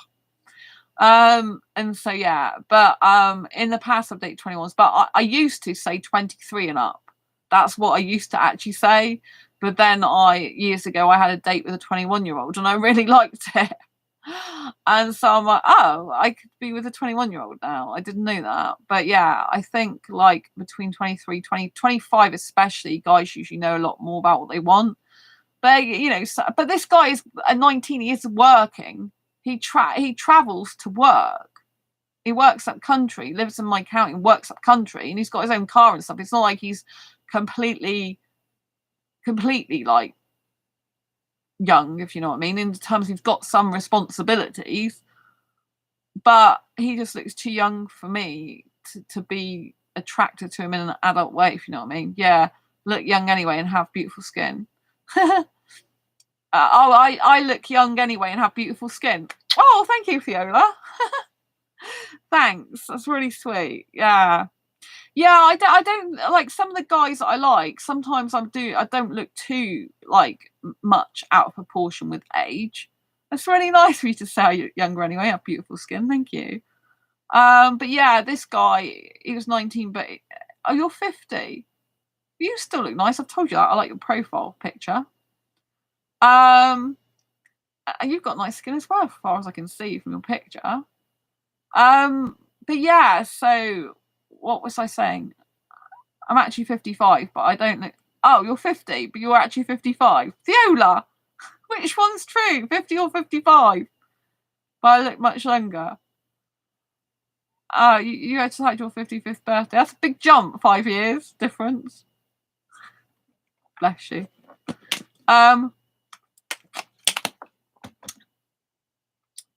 Honesty is the best policy, 55, that's better. But yeah, so yeah, that's why I just, because he looks really young as well. He looks a lot younger than 19, and I don't want to be with someone who looks like they're too young, if you know what I mean. You feel young in heart, that's great. Yeah, it's important. I just feel young completely. In soul, in mind, in body, predominantly, in face, in every way, because I'm young. I used to be older when I was younger. Now I'm older in birth certificate. I'm younger. I was an old soul. I really was like an old woman years ago. Now I'm like a young girl. It's great. I love it. But yeah, so I've made the right decision. Yeah, like 21. Thank you. I did used to have guys on Facebook dating like before when I was on there. Not because I put my real birth certificate age on Facebook dating, so this guy knew how old I was. In birth certificate, this 19-year-old knew how old I was on that, and I wasn't. I was telling the truth because he said he was 20 in there. On the actual Facebook dating, and so yeah, I've had guys before tell me, "Can you tell me your real age, please? Because you're not actually that age." And I'm like, yeah, that's my actual real age. My soul is very young. Yeah, my soul is really young. And my lifestyle's very young. And when I'm doing young stuff, I'm really happy. Really happy. This is my pajama top, but it's like a nice top. But yeah, my soul is very young, but with deep responsibilities, and I like being responsible. I really do, you know. So yeah, I've made the right decision because I just need a guy who's older than that, which is quite shocking probably for some people because I like young guys, but not that young. You have my pajama top. Yeah, my mum bought me this for Christmas. It's got little stars on there because I'm a star. It's kind of nice. It's got a bit of tinsy stuff on it. And as you can see, I got my Frozen throw. I love my Frozen throw. I am like a really young girl. I love it. But yeah, so yeah, it was going to be too young for me. But I appreciate them approaching me. I appreciate the fact they're asexual, and I'm looking forward to meeting them at a in-person meet. I think I'll get on well with them. I get on well with pretty much everyone at my asexual meetups anyway. So whatever their age or gender or sex, well, I only have asexuals at my asexual meetups. Anyone on the asexual spectrum, though. Yeah, I see all your teddies behind you. Yeah, they're so cute. Actually, I've got more over the other side that you can't see, but they're very, very cute. I love cuddly toys. I love cuddlies. Whoa. But yeah, so. But you're sad because you really thought it would be him. Fiola. Oh, bless you. You thought he would be the guy for me. As he is, completely not relationship wise. But I mean, he hasn't ruled out a future relationship with me. He's like, oh, you never know in the future. By pray soon you meet the one. But I know as he is, definitely not suitable for a relationship with me. One is the age I'm just uncomfortable with. I don't even know if he's just turned 19 or if he's 20 this year. I've got a feeling he might be like 20 next year as well. So I don't know when he's 20. I have no idea. I did mention that I have no idea when he's in his 20s. When I was saying that why didn't he be suitable, he didn't answer that directly. But yeah, I just thank you. Praise to you, meanwhile. I think I've got a lot of career stuff to do. Oh, you're starting to hate Facebook dating. You're not back on there again, are you? I've gone off it because I can't stand it. Oh, you're not on it. Yeah. I mean, I like it for the fact I met this asexual guy. I think that's a really, really good thing. You know, like, what's the odds? I mean, I thought he might be the right guy, seen as, you know, what's the odds of me actually having an asexual guy connect with me on there? Oh, you never was on it, ever. Oh, right, okay. I thought you were on it at one point. I thought you said you were on it. but yeah, so I'm grateful I met him on there. I'm grateful he approached me because he knew my birth certificate age and he told me he's 82. And I'm grateful that he added me on Facebook and took my number and still, you know, like, we'll keep in touch.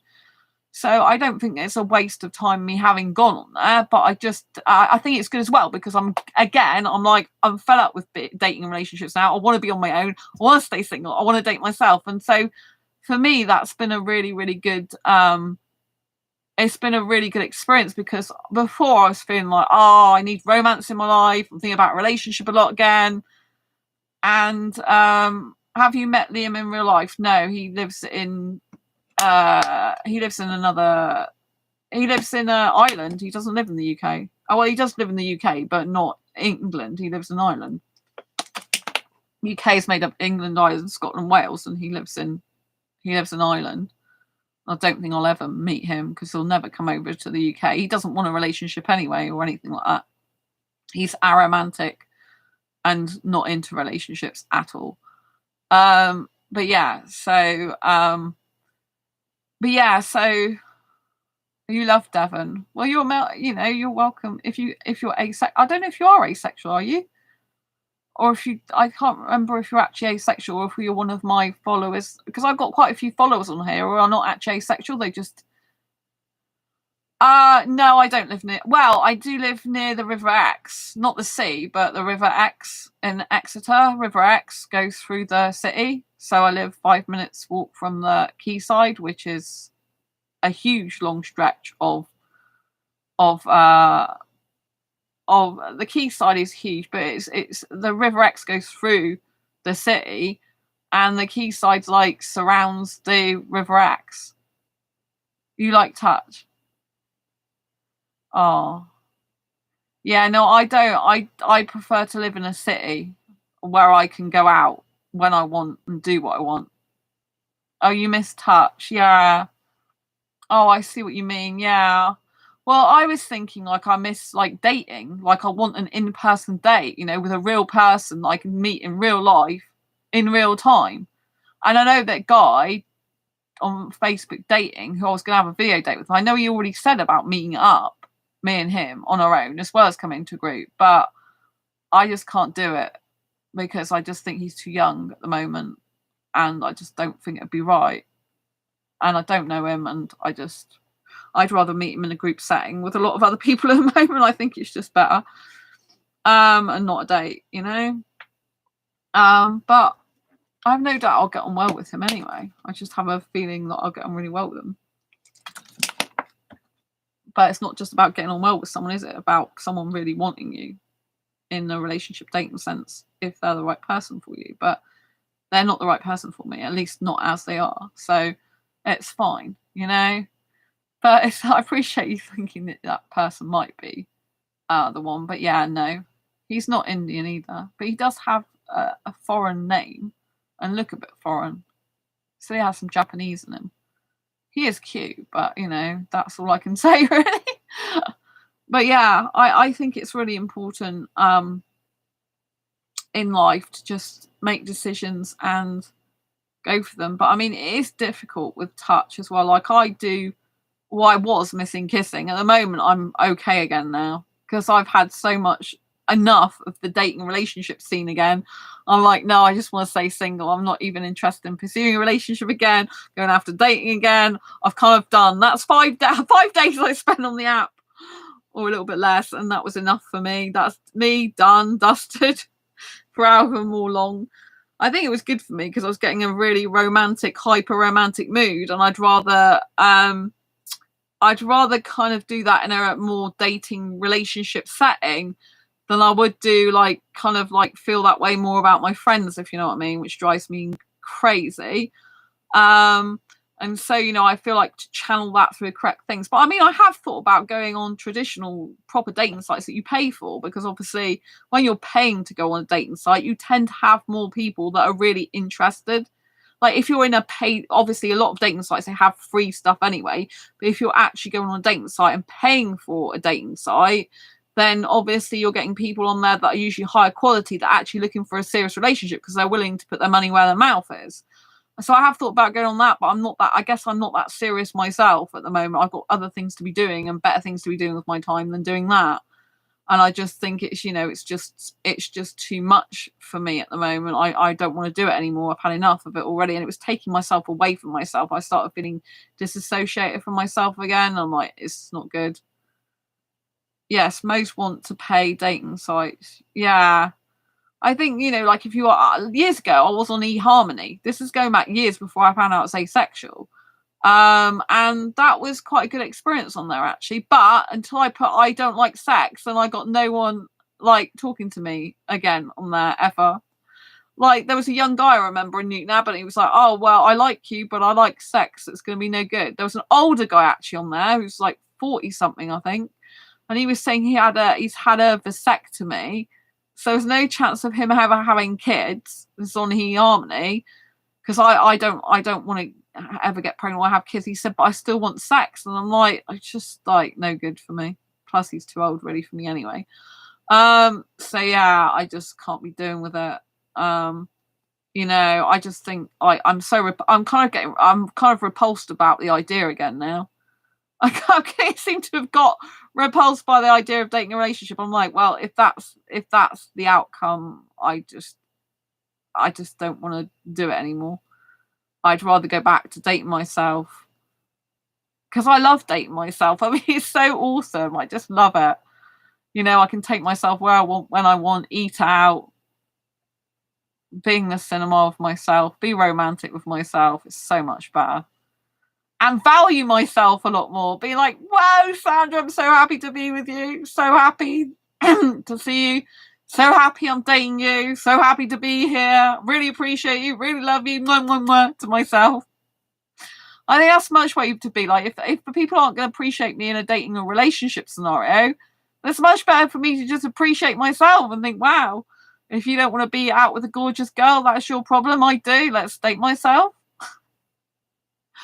Let's buy myself some lovely foods. Don't have to worry about what someone thinks, because I can eat what the hell I want. Let's have a nice surrounding. Let's listen to some nice music. Probably do look at guys and think, oh, he's a nice foreign guy. Yeah, I learned to love myself if they think I'm not good enough. Exactly. You're damn well good enough. Like, I love myself. Honestly, I love dating myself. I sometimes think, why on earth do guys not value or appreciate my worth enough? Because if I was like had the chance to date me, which I am doing tomorrow, because I've already said I'm going to be doing that, then well, my friend was supposed to come over tomorrow, but he's sick as far as I know still. So I said no, because I don't want to get, like, if he's still not really well, it's not a good idea. But I just think that it's really important to just love yourself and be happy with yourself and be into yourself.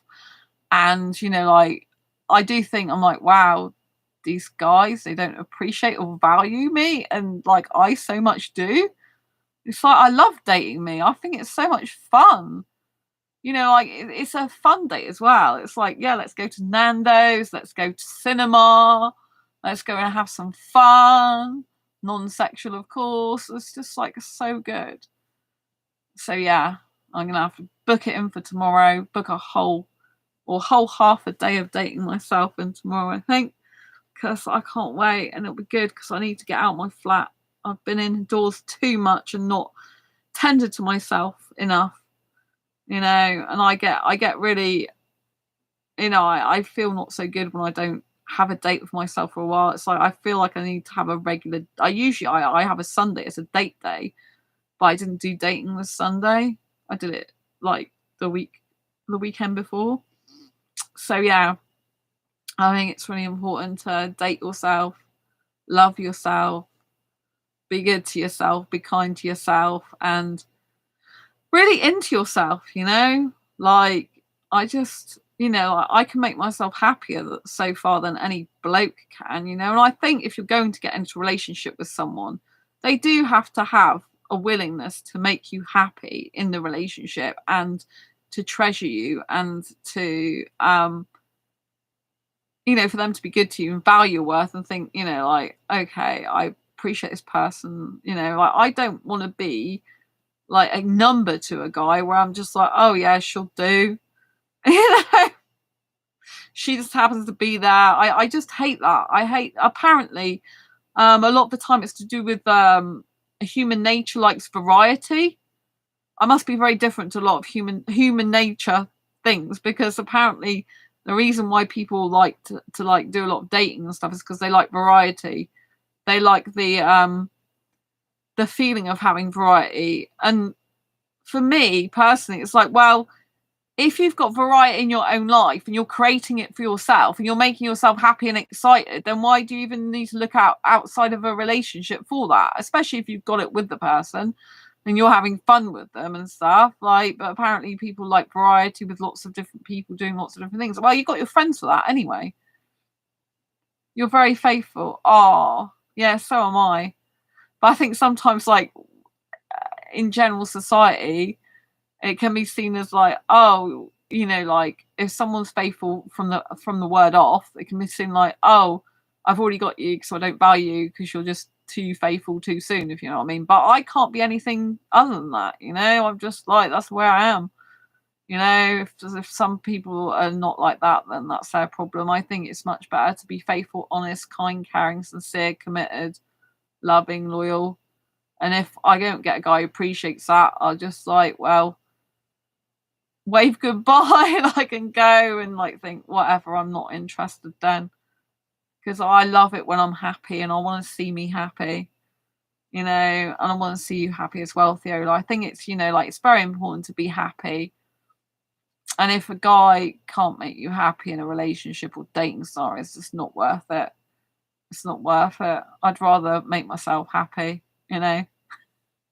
Maybe I'll have a robotic boyfriend years later. Be like, yay. But even he'd probably go astray or something.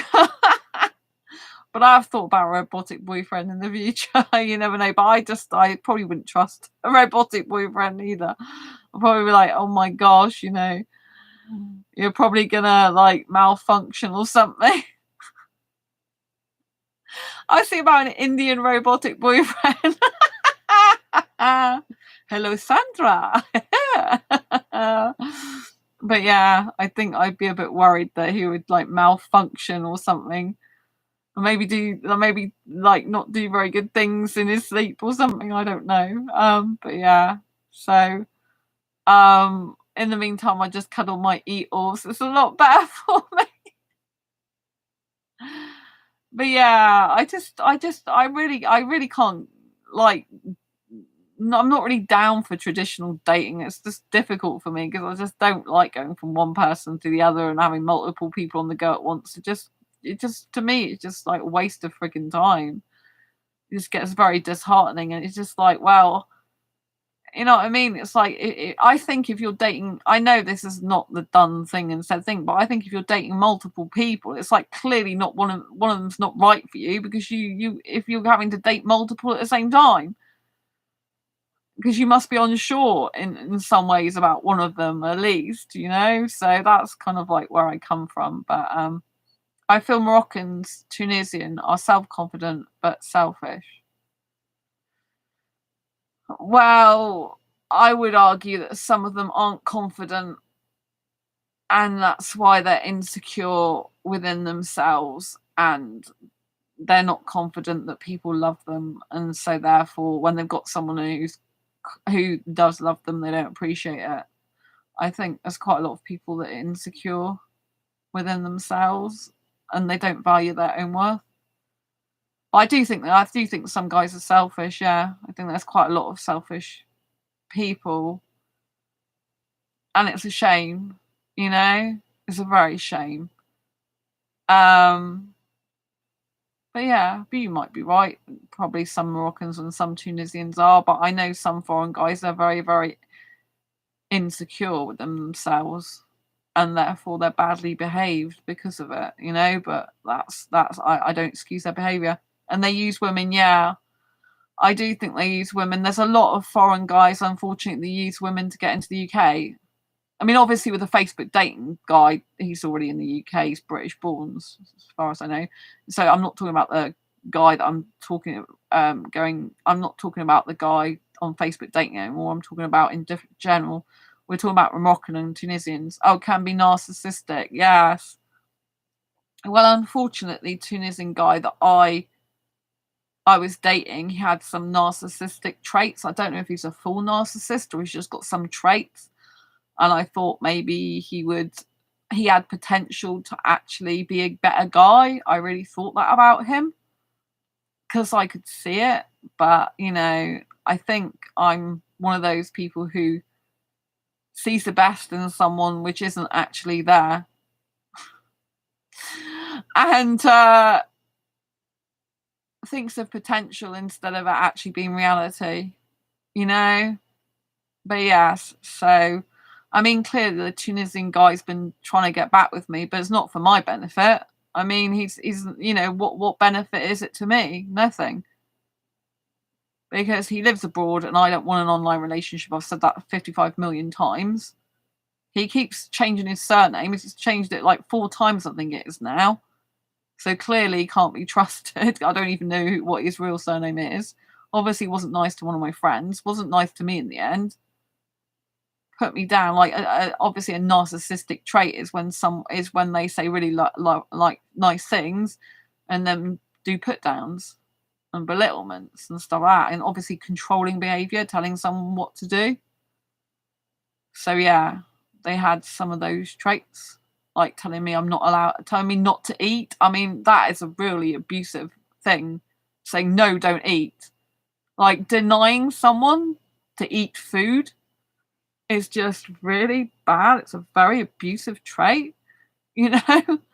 It's like, I obviously ignored him. Well, I didn't ignore him in the sense that I told him I'll eat what I like, you know? But yeah, you know? Saying not to eat and then I have to he's not good. No, he's not good. Theoda, unfortunately. And sometimes my mind goes into the situation. Oh, but he could be so good. He could be such a nice person if he wanted to be. He could change his life around. He could become so much better. But of course, it's not actually true because he can't be that because he's not that way inclined. He doesn't think he needs therapy. But clearly, if someone is denying someone eating, and clearly that's a therapist issue, you know, it's a controlling issue that he needs to get sorted out if he's speaking to anyone like that, telling them not to eat because it's just ridiculous. You know, and it's very abusive. You know, you should not be telling someone what they can and can't eat, what they can and can't, what they should or shouldn't be doing with their body and stuff like that. It's just disgusting. But you know, and then at least I know he's not changed because he's still using fake surnames. I just can't be bothered with fake guys, you know. But yeah, it's kind of like horrible. But yeah, so it is selfish, like you say. There's no reason, there's no good reason for me to think about getting back with him. It's no benefit to me, is it? Going back with him, what's the benefit? Oh, I have love feelings, and you can't be happy just having love feelings for someone. It doesn't work like that in life, you know. Like there's a song that says sometimes love just isn't enough. That is the absolute truth. You know, you can't be in a relationship with someone just over love, same as you can't be in a relationship with someone you don't love and stay with that person if you're not going to actually love them. Some people can grow to love another person that they never loved in the first place. That is possible, but not all the time, you know. But you can grow to. I've loved guys in the past I wasn't even attracted to before. You know, I'm become attracted to guys I wasn't attracted to. Usually when I got an emotional bond with them.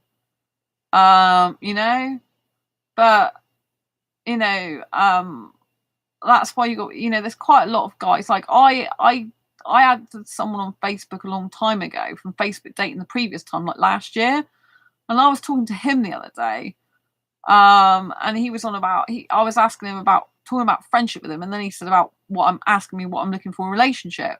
And he blatantly said to me outright in a message, I'm looking for someone with a relationship without boundaries. And I'm like, no, we wouldn't be suitable for a relationship then if you're looking for someone without boundaries. That's a really, really bad. Like, you know, no boundaries. So yeah, I'm talking about another guy now, not the guy I've just met. but cancelled the date with. But yeah, so I'm really happy though that I've cancelled this date. I'm really happy that I'm off Facebook dating now. It feels a huge relief. I should be able to get back to being me more, connecting with my soul again, dating again, getting back into my business mindset again. You know, it's going to be good. And I've got quite a busy month this month because it's my birthday soon. I'm looking forward to that. Yeah.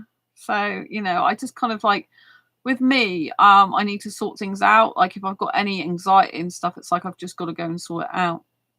But yeah, Theola, I totally agree that some foreign guys are very selfish and use women. It's a shame. I don't know why people use people in life. You know, there's enough hatred and negative stuff and people being dishonest. The world doesn't need more. What the world needs is really honest, open people who are very loving, caring, and kind. You know, but unfortunately, quite a lot of people try and take advantage of people who are kind. You don't like using? No, I don't like using either. You know, the amount of foreign guys I've had in general in my life over the years, like, talk about marriage. I'm not getting married. I try to have pure heart motives. Yeah. Well, I won't become a bad person just because I've had guys who've not been good to me. If they want to be idiots, assholes, narcissists, abusers, or whatever they want to be, that I don't want them to be like that because I don't want anyone to get hurt. But at the end of the day, that's up to them if they choose to be like that, isn't it? But you know, I just think, like, you've only got one life. Why waste it being a person who's not good? Why waste it being someone who's like twists words of what people says, who says things that the person didn't even say, who belittles or puts down or denies them doing something, tries to control and manipulate. And especially, I don't like it when there's a lot of foreign guys who do want to come to the UK and they want marriage. It's like, that's why I'm very adamant, and I've been like this for years. I do not want marriage anyway. I haven't wanted marriage for years. I don't want to get married. Years ago I did. I like the idea of it, but I don't like the reality of it, and I don't want it anymore. It's not for me. I don't want to be tied down to a contract with a guy who might chop and change his mind, because sadly quite a lot of them do. Even if you're in a relationship, down the line they'll be like, oh, I don't want this anymore, or they'll start acting weird or start acting controlling and narcissistic when they weren't in the beginning, because that's what narcissists and controllers are like. A lot of the time they start off as Mr. Charming, but it wouldn't melt in their mouth. You know, like that's one of the traits of a narcissist and abuser. They lure the person in by giving them loads and loads of compliments. Love bombing, it's called. I used to love marriage before. Yeah.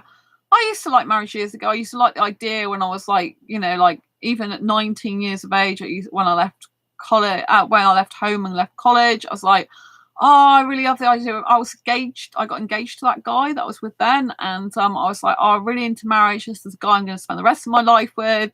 Like in the fairy tale, this is the one, Mr. Prince Charming. And he was charming to a lot of people. You know, but behind closed doors, he wasn't like that, you know. And so, yeah, you know, and then that put me off. And then my last long-term ex, he actually bought me an engagement ring, was paying it off for years. It was specially made for me, but wouldn't give it to me. Used it as a sense of control and manipulation. Like, oh, if you don't do this, you're not going to get the ring. I'm like, well, fine, I won't have the ring then, you know. So I think he spent £1,000 on it in the end. He's paying it off installments. Beautiful ring. It's made to fit my finger specifically. It was handmade. Dear me. And he's just like, you know, because I didn't want to live with him in the end. I was thinking about actually still marrying him, but not being with him, not living with him because I want to get married. But yeah, and in the end, I didn't want to get married to him either. Oh no, that's control. Exactly. He used to be very bad. I'm sick of guys trying to control me. You know? Yeah, exactly. So, you know, these were British guys, by the way. Both of these two long-term exes were both British. They're definitely not foreign at all, either of them. Although, I guess my first one had a Dutch mother. Yeah, so I guess he was part Dutch, sorry. So you could argue my first long-term ex was part foreign, because his family was from Dutch. He was born in the UK though. Glad God has the one for you who will love you for you and all of you. I'm sure he does. Thank you, Fiola. I don't think I'm going to meet him at the moment though. I really don't. You know, I really don't. But you know, it's important to love yourself, and it's important that, you know, like, you make decisions, like, you know, like some people wouldn't be able to do what I've done and cancel a video date, especially as I'm asexual and it's with an asexual guy. You know, they wouldn't be able to have the guts to do that. I don't know what they do, but you know, it's been good because I spoke to the guy. We're still friends. You know, I'll meet him in person. I meet ups, no doubt, and everything's good. I felt a little bit sad for myself. I did, because I'm like, clearly he's not really that romantically into you as he portrayed in the beginning. But that's okay, you know, like, you know, like, I'm fine, you know, because I've already decided that he's not right for me anyway. And that just confirmed it. What about that Indian guy you used to email? Oh no, I haven't heard from him. The one that friended you. Yeah, no, I haven't heard from him well, I haven't heard from him since, like, we sent a few emails. He couldn't really admit that he'd lied. He said he was getting therapy and said that I was one of his best friends that he always wanted in his life. And that's, yeah, I haven't heard from him. That's it. He's gone out of my life as far as I know. I don't know if he'll come back, and I don't care. He's not the right guy for me, clearly. I'm probably better off without him in my life, you know? It's fine. If he turns up again, he turns up. I'd rather him sort his own life out. I mean, I did say to him, you know, like, if you come back being my friend, you'll see posts of you on my Facebook. I'm not specifically mentioning his name, but saying, you know, that I've had to let a friend go. So yeah, I basically let him go. I did write an email to him saying, you know, if you want to friend me again, that's fine. If you don't, that's fine. I don't care anymore. So I've let him go. I'm not bothered. If he comes back into my life, maybe, but, you know, he needs to sort himself out anyway. That maybe he was using, after all, you know. I think, well, he was definitely in the past. He told me he was. He told me it was up to last year anyway. But, you know, like, yeah, so he friended you, he tried to friend you, and also one of my other entrepreneur friends. I did actually speak to her about it, but she couldn't remember him, so I don't think he private messaged her either, but she was on his friends list. But anyway, since I blocked him on his old profile, and he deleted his old profile, as far as I know, I don't know if he's come back on that old profile. He said he was going to create a new profile, and that it would just be like, he would just be starting over with a few friends and family, and that I was like family to him and one of his best friends. He's not for you. He's not strong enough to stand up. No, exactly. I mean, he couldn't even admit to that, you know. He did what he did and friended you, you know. So I just like, so he's not the one for me either. So yeah, but he's out. Well, I haven't, I mean, I've not cut him off from my email, but, you know, I've not messaged him because I'm done with that. You know, it's over as far as I'm concerned, unless he gets back in touch. You know, which he might do. It's not, you know, but I don't know how I feel about it. You need a man who's strong, who can stand up in front of his parents. Exactly. Well, the Indian guy that was my friend, I did actually see part of his family. I saw his family on camera. But obviously, like, trying to friend older women in the UK was suspicious that he was after women in the UK again, you know, for visa. And so, you know, I don't like that type of guy. But yeah, I do need a guy who's strong and can stand up in front of his parents. I totally agree with you on that. A young guy who's like that, you know. The silly thing is that the Tunisian guy, who's no good for me, clearly, his mum was okay about our relationship when she found out. I'm like, well, you've really cocked it up there, haven't you? Not only have you not got me, your mum would have been cool with me being with you anyway. But he doesn't even like older women himself usually, so why even pursue me? What's the frigging point? People do weird things, very strange things. But yes, I do need a guy strong. So the guy who's on Facebook dating, who I'm not having a date with anymore because I cancelled it, he is not out about being asexual to his parents. And he's not out about liking older women either. So, you know, that's another 2 reasons why I thought he's not going to be suitable for me. It's no good to me. I need, like you said, Fiola. In other words, a real man. You know, someone who is strong and can say to his parents, this is what I like, Sandra. If he loves you so much, he will come to UK to be with you. I don't know which guy you're referring to, Thiola, but yes, I do totally agree. If there is a guy who loves me so much, then he will come to the UK to be with me. I totally 1000% agree with that. Any guy's like, oh, I love you so much, and he's in another country, I'm like, right, okay, you do the work it'll take to get here then. Do 3 jobs if you have to. Because some guy who loves a woman truly, deeply, madly, not just to be selfish, but who truly, the Tunisian guy, if he loves you so much, he will come to the UK to be with you. Well, yes. But so far, he isn't a good guy for me anyway, even if he did come to the UK. But yes, I do believe that too. I think if the Tunisian guy really did love me so much, he would go whatever it took to come to the UK. But exactly, if they love you, they will do anything. But I don't, you know, he's lied to me and not been nice to me or my friends anyway. So I don't know how the trust would be prepared on that. And also, he's not telling the truth about his surnames. I don't even know what he's really called. But yeah, he would have to grow up quite a lot and become a more mature guy who's boundary driven and not lying about any little details or anything. But I don't think it's going to happen. He's not got it in him. He's not strong enough.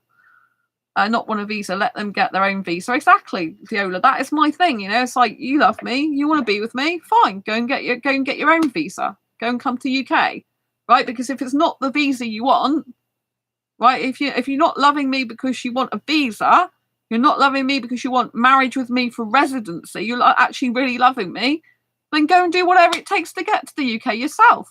Get your own visa, your own job, your own home. Then maybe we can talk. If there's an honest guy, but I need an honest guy anyway.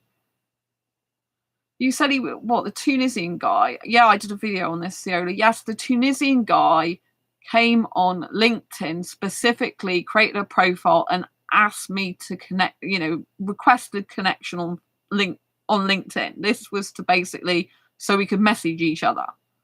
And his profile had nothing on it but a picture of him, which is an old picture of when he's younger, clean shaven. It's not of now.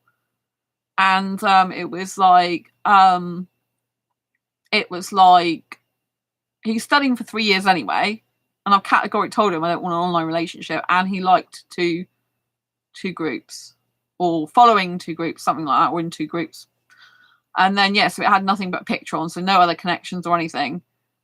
And you know, and he requested connection. Of course, I declined and blocked him because, you know, he's got a different surname on there. It's like, this is your 4th. Well, she used this is like the 4th surname if you class the fact that he used a middle name as his surname once. Really? Oh, he wanted to message you, so you knew it was him. Yes, Ciola. He sent me a postcard last month to say that he's real, you know, he basically is still into me and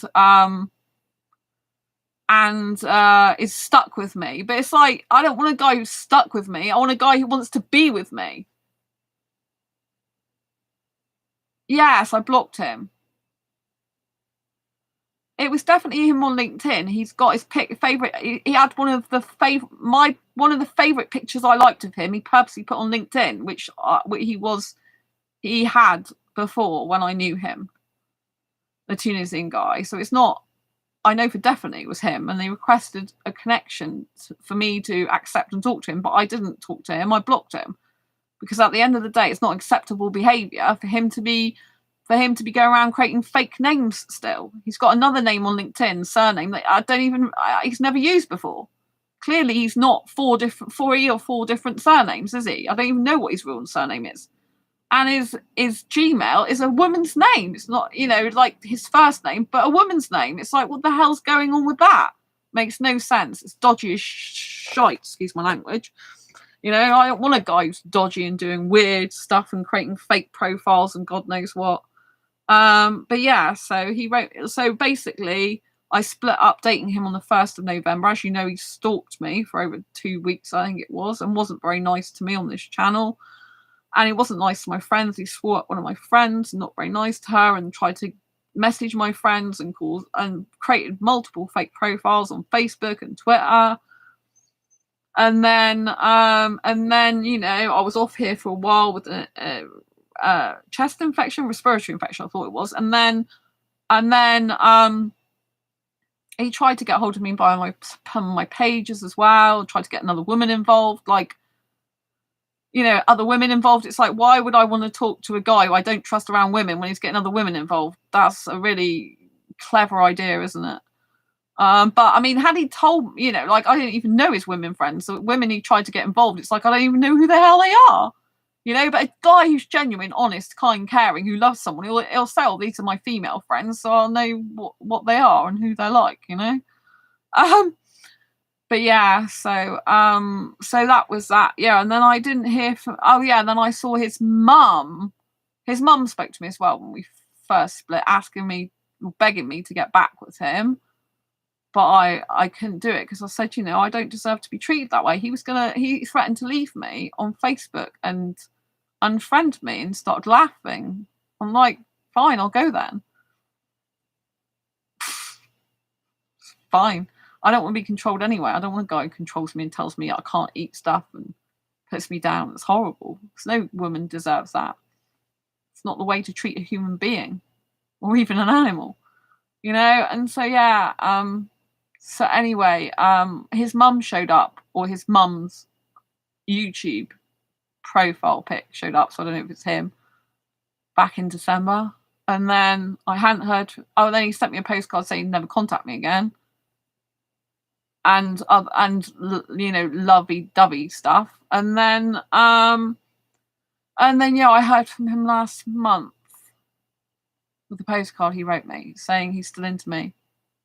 Yeah, exactly. It's bad what he did to me. There's no point in going back to a guy like that. You know, he's not going to change. His mum said he won't get therapy. So what? There's nothing I can do. The guy doesn't think he needs therapy with all that bad behaviour, and he thinks it's absolutely fine to treat someone like that. There's nothing I can do, is there? Nothing I can do. But it's not okay. It's not acceptable to tell someone they can't eat. It's not acceptable to start telling someone about what they let change their appearance. You know, it's not acceptable to try and control someone. It's not acceptable to like laugh at someone's expense and threaten to do something, you know, like that. It's a form of control. I can't be dealing with it anymore. So yes, I wished he was a bet. He probably misses you. Yeah, well, he does miss me. He put in his last postcard that he thinks about me every night when he puts his head on the pillow. That's not my problem, is it? You know, he says he still has feelings for me, but just because you have feelings for someone doesn't mean to say they're right for you. I've been in relationships with guys who are abusive. They still say they love me. They might still love me in a toxic way. It doesn't mean to say it's right, do they? You know? It's a shame because I think it's wasted love in the sense that I did love him. He did, I thought, at the time, love me. And so it's kind of like you're both asexual. You know, it's kind of like wasted love in the sense that it's not able to go anywhere and do anything with it. But at the end of the day, I can't be with the guy who's toxic for me. If he won't get help, he needs to have therapy for at least a year to undo the trouble he causes other people, the way he speaks to other people, you know? There's nothing I could do if he thinks that's fine. He is not asexual. I did wonder if he's asexual. He's meant to be asexual, but I don't trust him with women anyway. He just says that. Well, he came in my asexual groups, but I don't know because he's Muslim and they don't believe in sex before marriage. So not the guy on Facebook dating. I'm talking about the other guy I dated, the Tunisian guy. But yes. I don't know if he, I wouldn't surprise me if he, but yes, he said he is. So but he's grey, on the grey end of the asexual spectrum, I believe. But yeah, he used to like women's pictures that basically showed their face and boobs. Oh, beautiful Sandra, nice to see you. Oh, lots of love. Yeah, it's nice to see you. Anyway, the Tunisian guy's no good for me. They can have 4 women. Yeah, I read that Tunisian guys can get married, have 4 wives. Maybe that's why he's got like 4 different surnames or 3 different surnames. He's waiting for the 4th one. Like maybe that's why he's got these different surnames. But then I think the woman still takes on the guy's name in Tunisian, don't they? Anyway, I need to stop talking about the Tunisian guy because at the end of the day, he's no good for me, and he's not going to change. So there's nothing I can do, is there? Nothing I can do but move on with my life. But yes. But yeah, I thought, oh, maybe he's taken on all the different women's names. But yes. But yeah, so I just think that, you know, like with all the upset with that, and with the like going back on Facebook dating again, it's just all too much for me now. I just don't want to. Now's not the right time for me to do dating or relationship anymore. And the guy that I just cancelled the date with, he's not right for a relationship anyway. Oh, have I said hello to you, Liam? I think I have, but it said, hello, beautiful Sandra, nice to see you. If I didn't, lots of love. I've been streaming now for 2 hours and 15 minutes, which is good. I've been talking to Theola for like the last hour. I think we've been chatting most of the time. But yeah, but it's been good. So I kind of like said stuff and then I reiterated some of it again. But yeah, I just think, you know, like you just have to you have to do what's best for you at the time. You know, some people can change. Thanks for the thumbs up, lots of love. Some people can change in life, but I think a lot of people don't, unfortunately. But some people can change. I've changed in some ways for the better in my life, you know, but I've still got like the same principles and morals, as in the sense that I don't believe, you know, I believe in honesty. Thank you, lovely Sandra, keeping me company. Oh, yeah, it's nice, isn't it, Theoda, when you got someone to talk to, even if it is online like this. It's really nice. You're welcome. Big hugs for you. But you know, like, I just think that, you know, you have to do what's best for you in life. And sometimes, you know, it means making difficult decisions, you know, like if you do love someone, it's hard to let them go, but you have to understand that it's in your best interest sometimes. And sometimes if you like a guy on dating, but you just think it's not right, then you have to speak up. Speaking up is very important in life. You know, speaking up, speaking your mind, being honest. Like I have changed over the years, but I'm still like fundamentally the same, as in I believe in honesty. I don't like dishonesty. I believe in faithfulness and loyalty in a relationship. I don't believe in cheating. I will always be honest, even if people aren't honest with me. I will not become a bad person just because someone else has done bad to me. That's on them. That's not on me. I won't go in, you know, like I've had people being really abusive in the past, but I just walk away. You know, like it's hard to let them go. It's very painful, yeah. But you know, these days, like I just walk away. You know, like in the past, like years ago, I used to, you know, I was in some abusive situation where I used to fight back some of the time, but you know, not exactly, but yeah, defend myself, I would say, is more appropriate than fighting back. Defending myself, but yes, but yeah, so but you know, these days it's just if a guy does wrong, I'm like, I'm out of here. I would defend myself if I needed to, obviously. Um, Shy Cat, I'm glad that you look after yourself. Oh, thank you, Shy Cat. Lots of love to you. Yeah, I think it's really important to look after your body, your mind, your soul. And I think that if something doesn't feel right to you, then you shouldn't go and do it, even if people are telling you to as well. You know, and also, you know, if everyone's telling you not to do something, but it does feel right to you, then I think you should go with what feels good to you. You know, far too much of our life is led by other people and what other people think and what other people say and what other people do. And I think that, you know, it just creates so much noise in our life and that it drowns out our own voice. And so I think it's very important that you allow yourself in life to have moments of contemplation and reflection where you're just in in the room with yourself and you're actually listening to your body and to your mind and your soul, and you're closing your eyes and like thinking, what's it telling me? Like when I get highly anxiety induced, my body just automatically goes in knots. I start getting irritable bowel syndrome. I start feeling really poorly, and it stops me from doing much. And I start feeling stagnant and low productivity and like disconnection, which is what I was feeling before I told the guy, you know, that I don't want to do the date anymore because I don't, you know, that he's not right for me for a relationship as he is, and that might never change basically. And so, you know, like, I'm happy to still stay friends with him, but that's it. And I think it's very important. And I got that because there's some other things I had to take care of as well. But I just felt that, you know, because when I start getting really anxiety induced, it's like I can't concentrate on much. And it's like, this is not good for you. It's making you feel poorly. You need to stop it, you know? And yeah, and so I just had to put an end to that.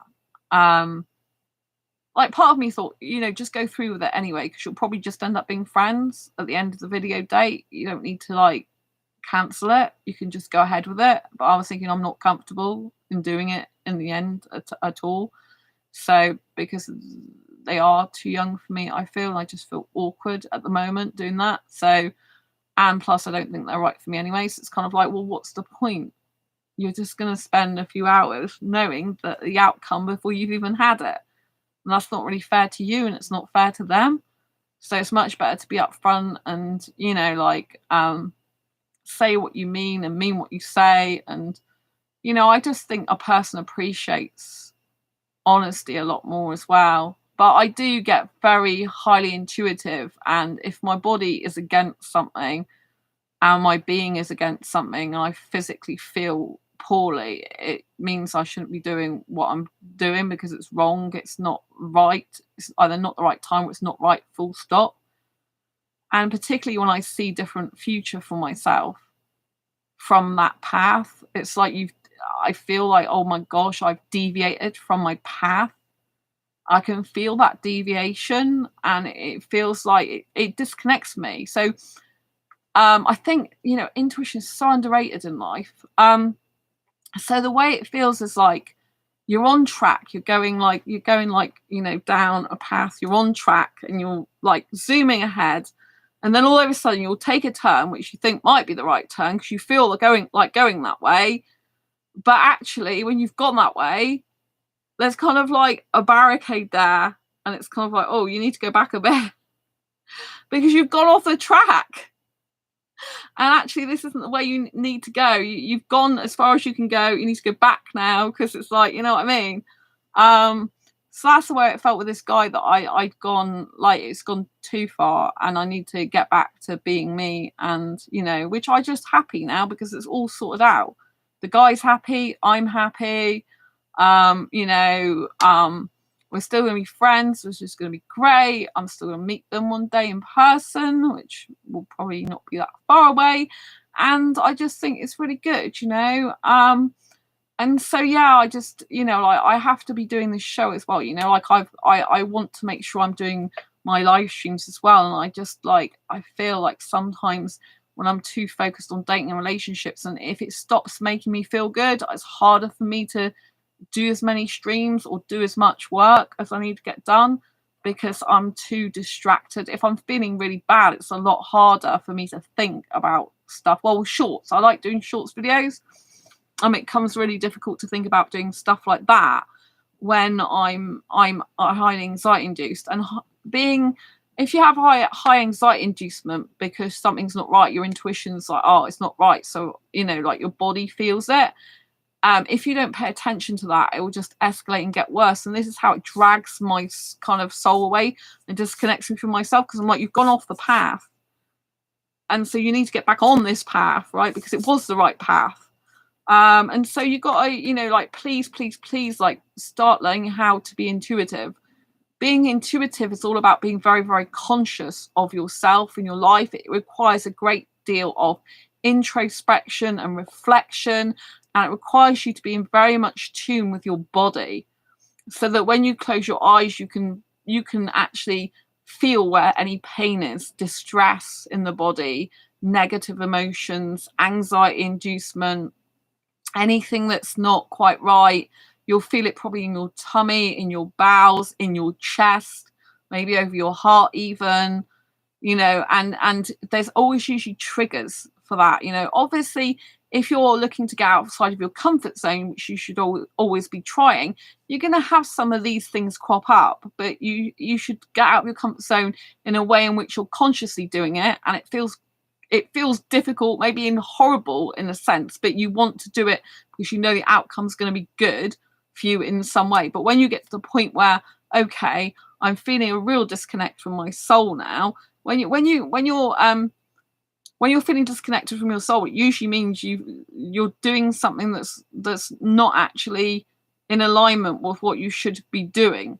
Like if you try new things that's pushing you out of your comfort zone, you should still feel like you're doing that, but it's feeling maybe you're like a bit like a different person because you're doing something you're not used to doing, but you still feel like yourself.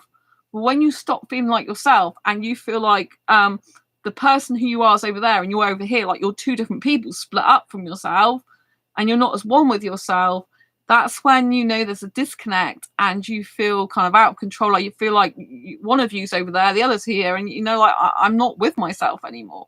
So when you get that feeling, you have to then tackle all the issues that are making you feel like that so you can come back together with yourself again.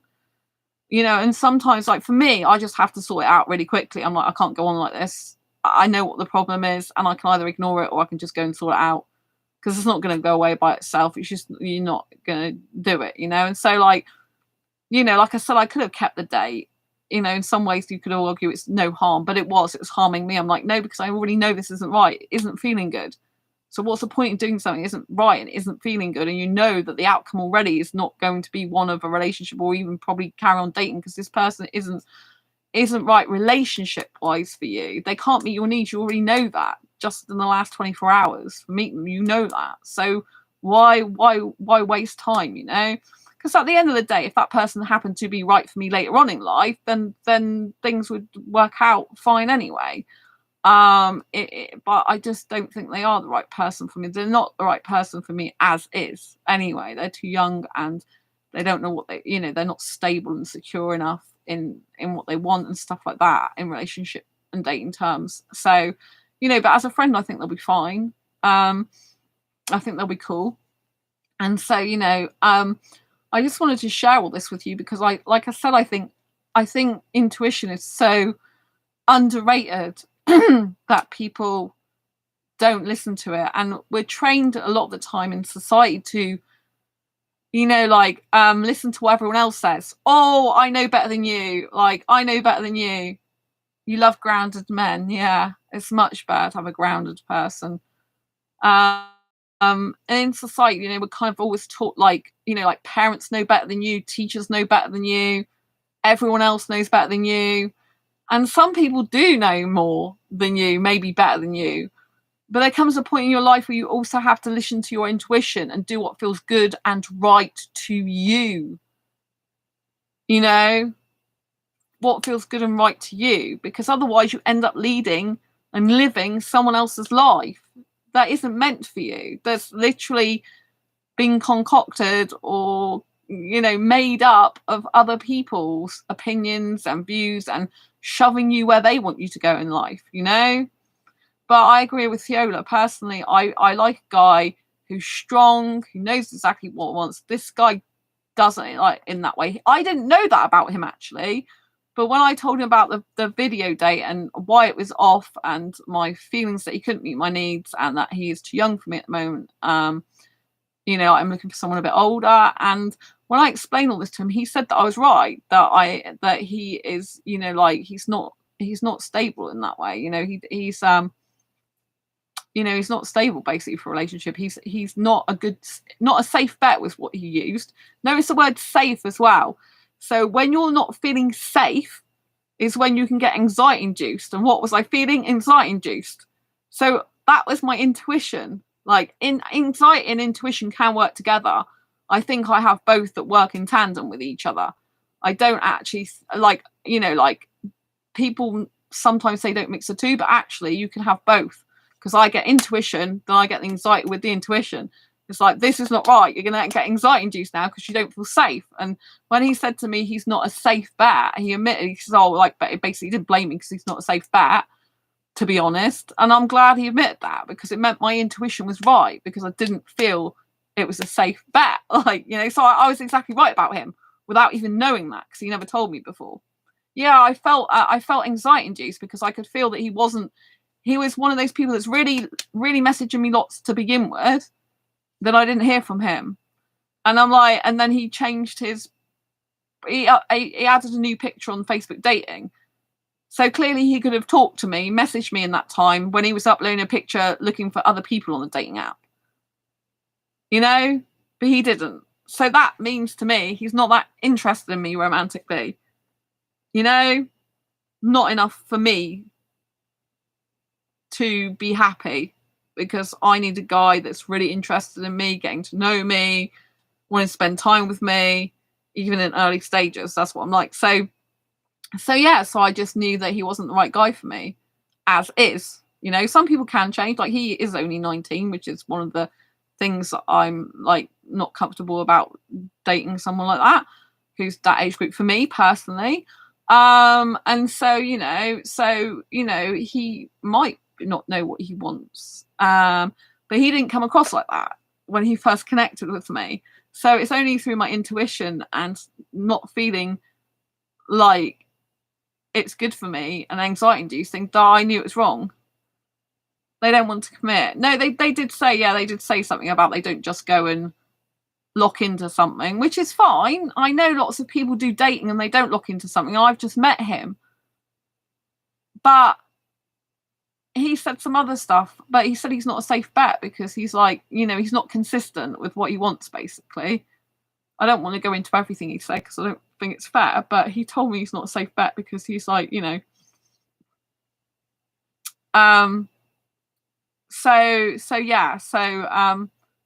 but he's right about he's not a safe bet. It's good.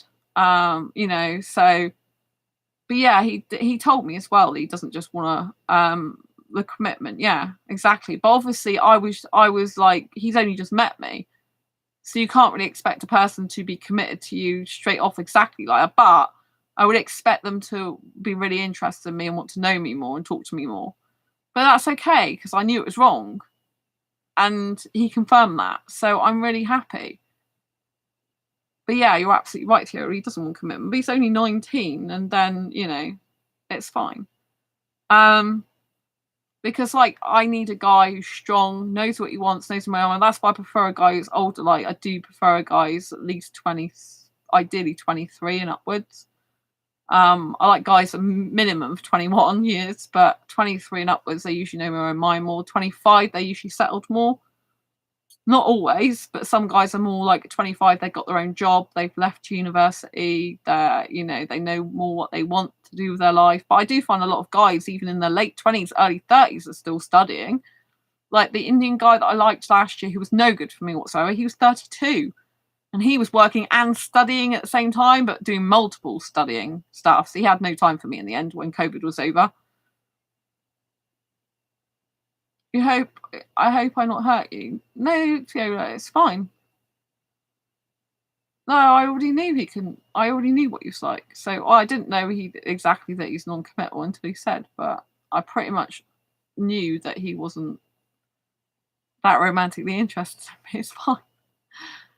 You know, because I'd already worked out, and I'm not interested in a guy who's not that interested in me. You know, just a waste of time.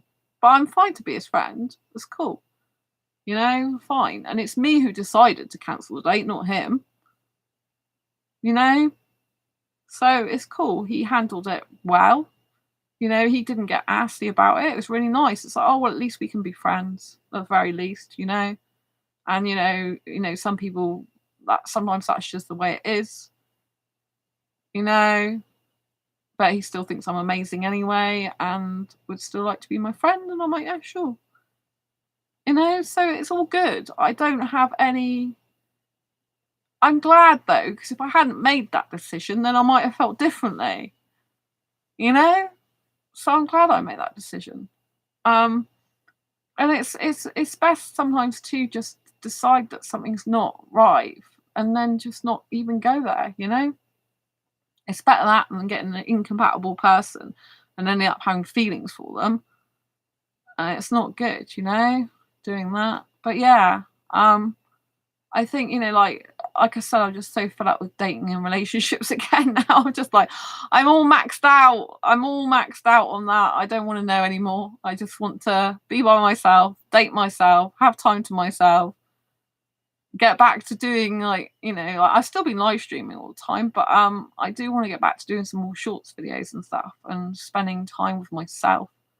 So yeah, anyway, I think I'm going to love you and leave you for now because I've been on this beautiful live stream now for 2 hours and 34 minutes.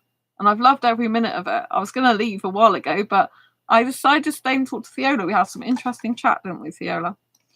But yes, I want to say thank you to everyone who's been here. John Halliday. Oh, John was mentioning my Asexual Perspectives book that he's recommended to someone, and also going to get a copy himself. So if you're looking to get Asexual Perspectives, type in the search bar Asexual Perspectives on Amazon. You can also look for it on Barnes and Noble or Waterstone's websites. But yes, don't forget to type that in. And then, so thanks very much to John. And then there's my best asexual friend, Sam, known as A Voice in the Void. And then Fiola, lots of love to you. And also, oh, Liam, lots of love to you. And Shy Cat, lots of love to you. Thank you for staying with me. I loved about lots of love to you too. And yeah, see you on the next video live stream. If you're new to this channel, please subscribe. I'd love to have you as part of my community here. Hit the bell icon so you get notified of every time I go live like now or post a new video. And don't forget to always, always stay ace because you're worth it. And I love you. Take care and lots of love. And I'll see you soon. Give this video a thumbs up. Lots of love. Bye.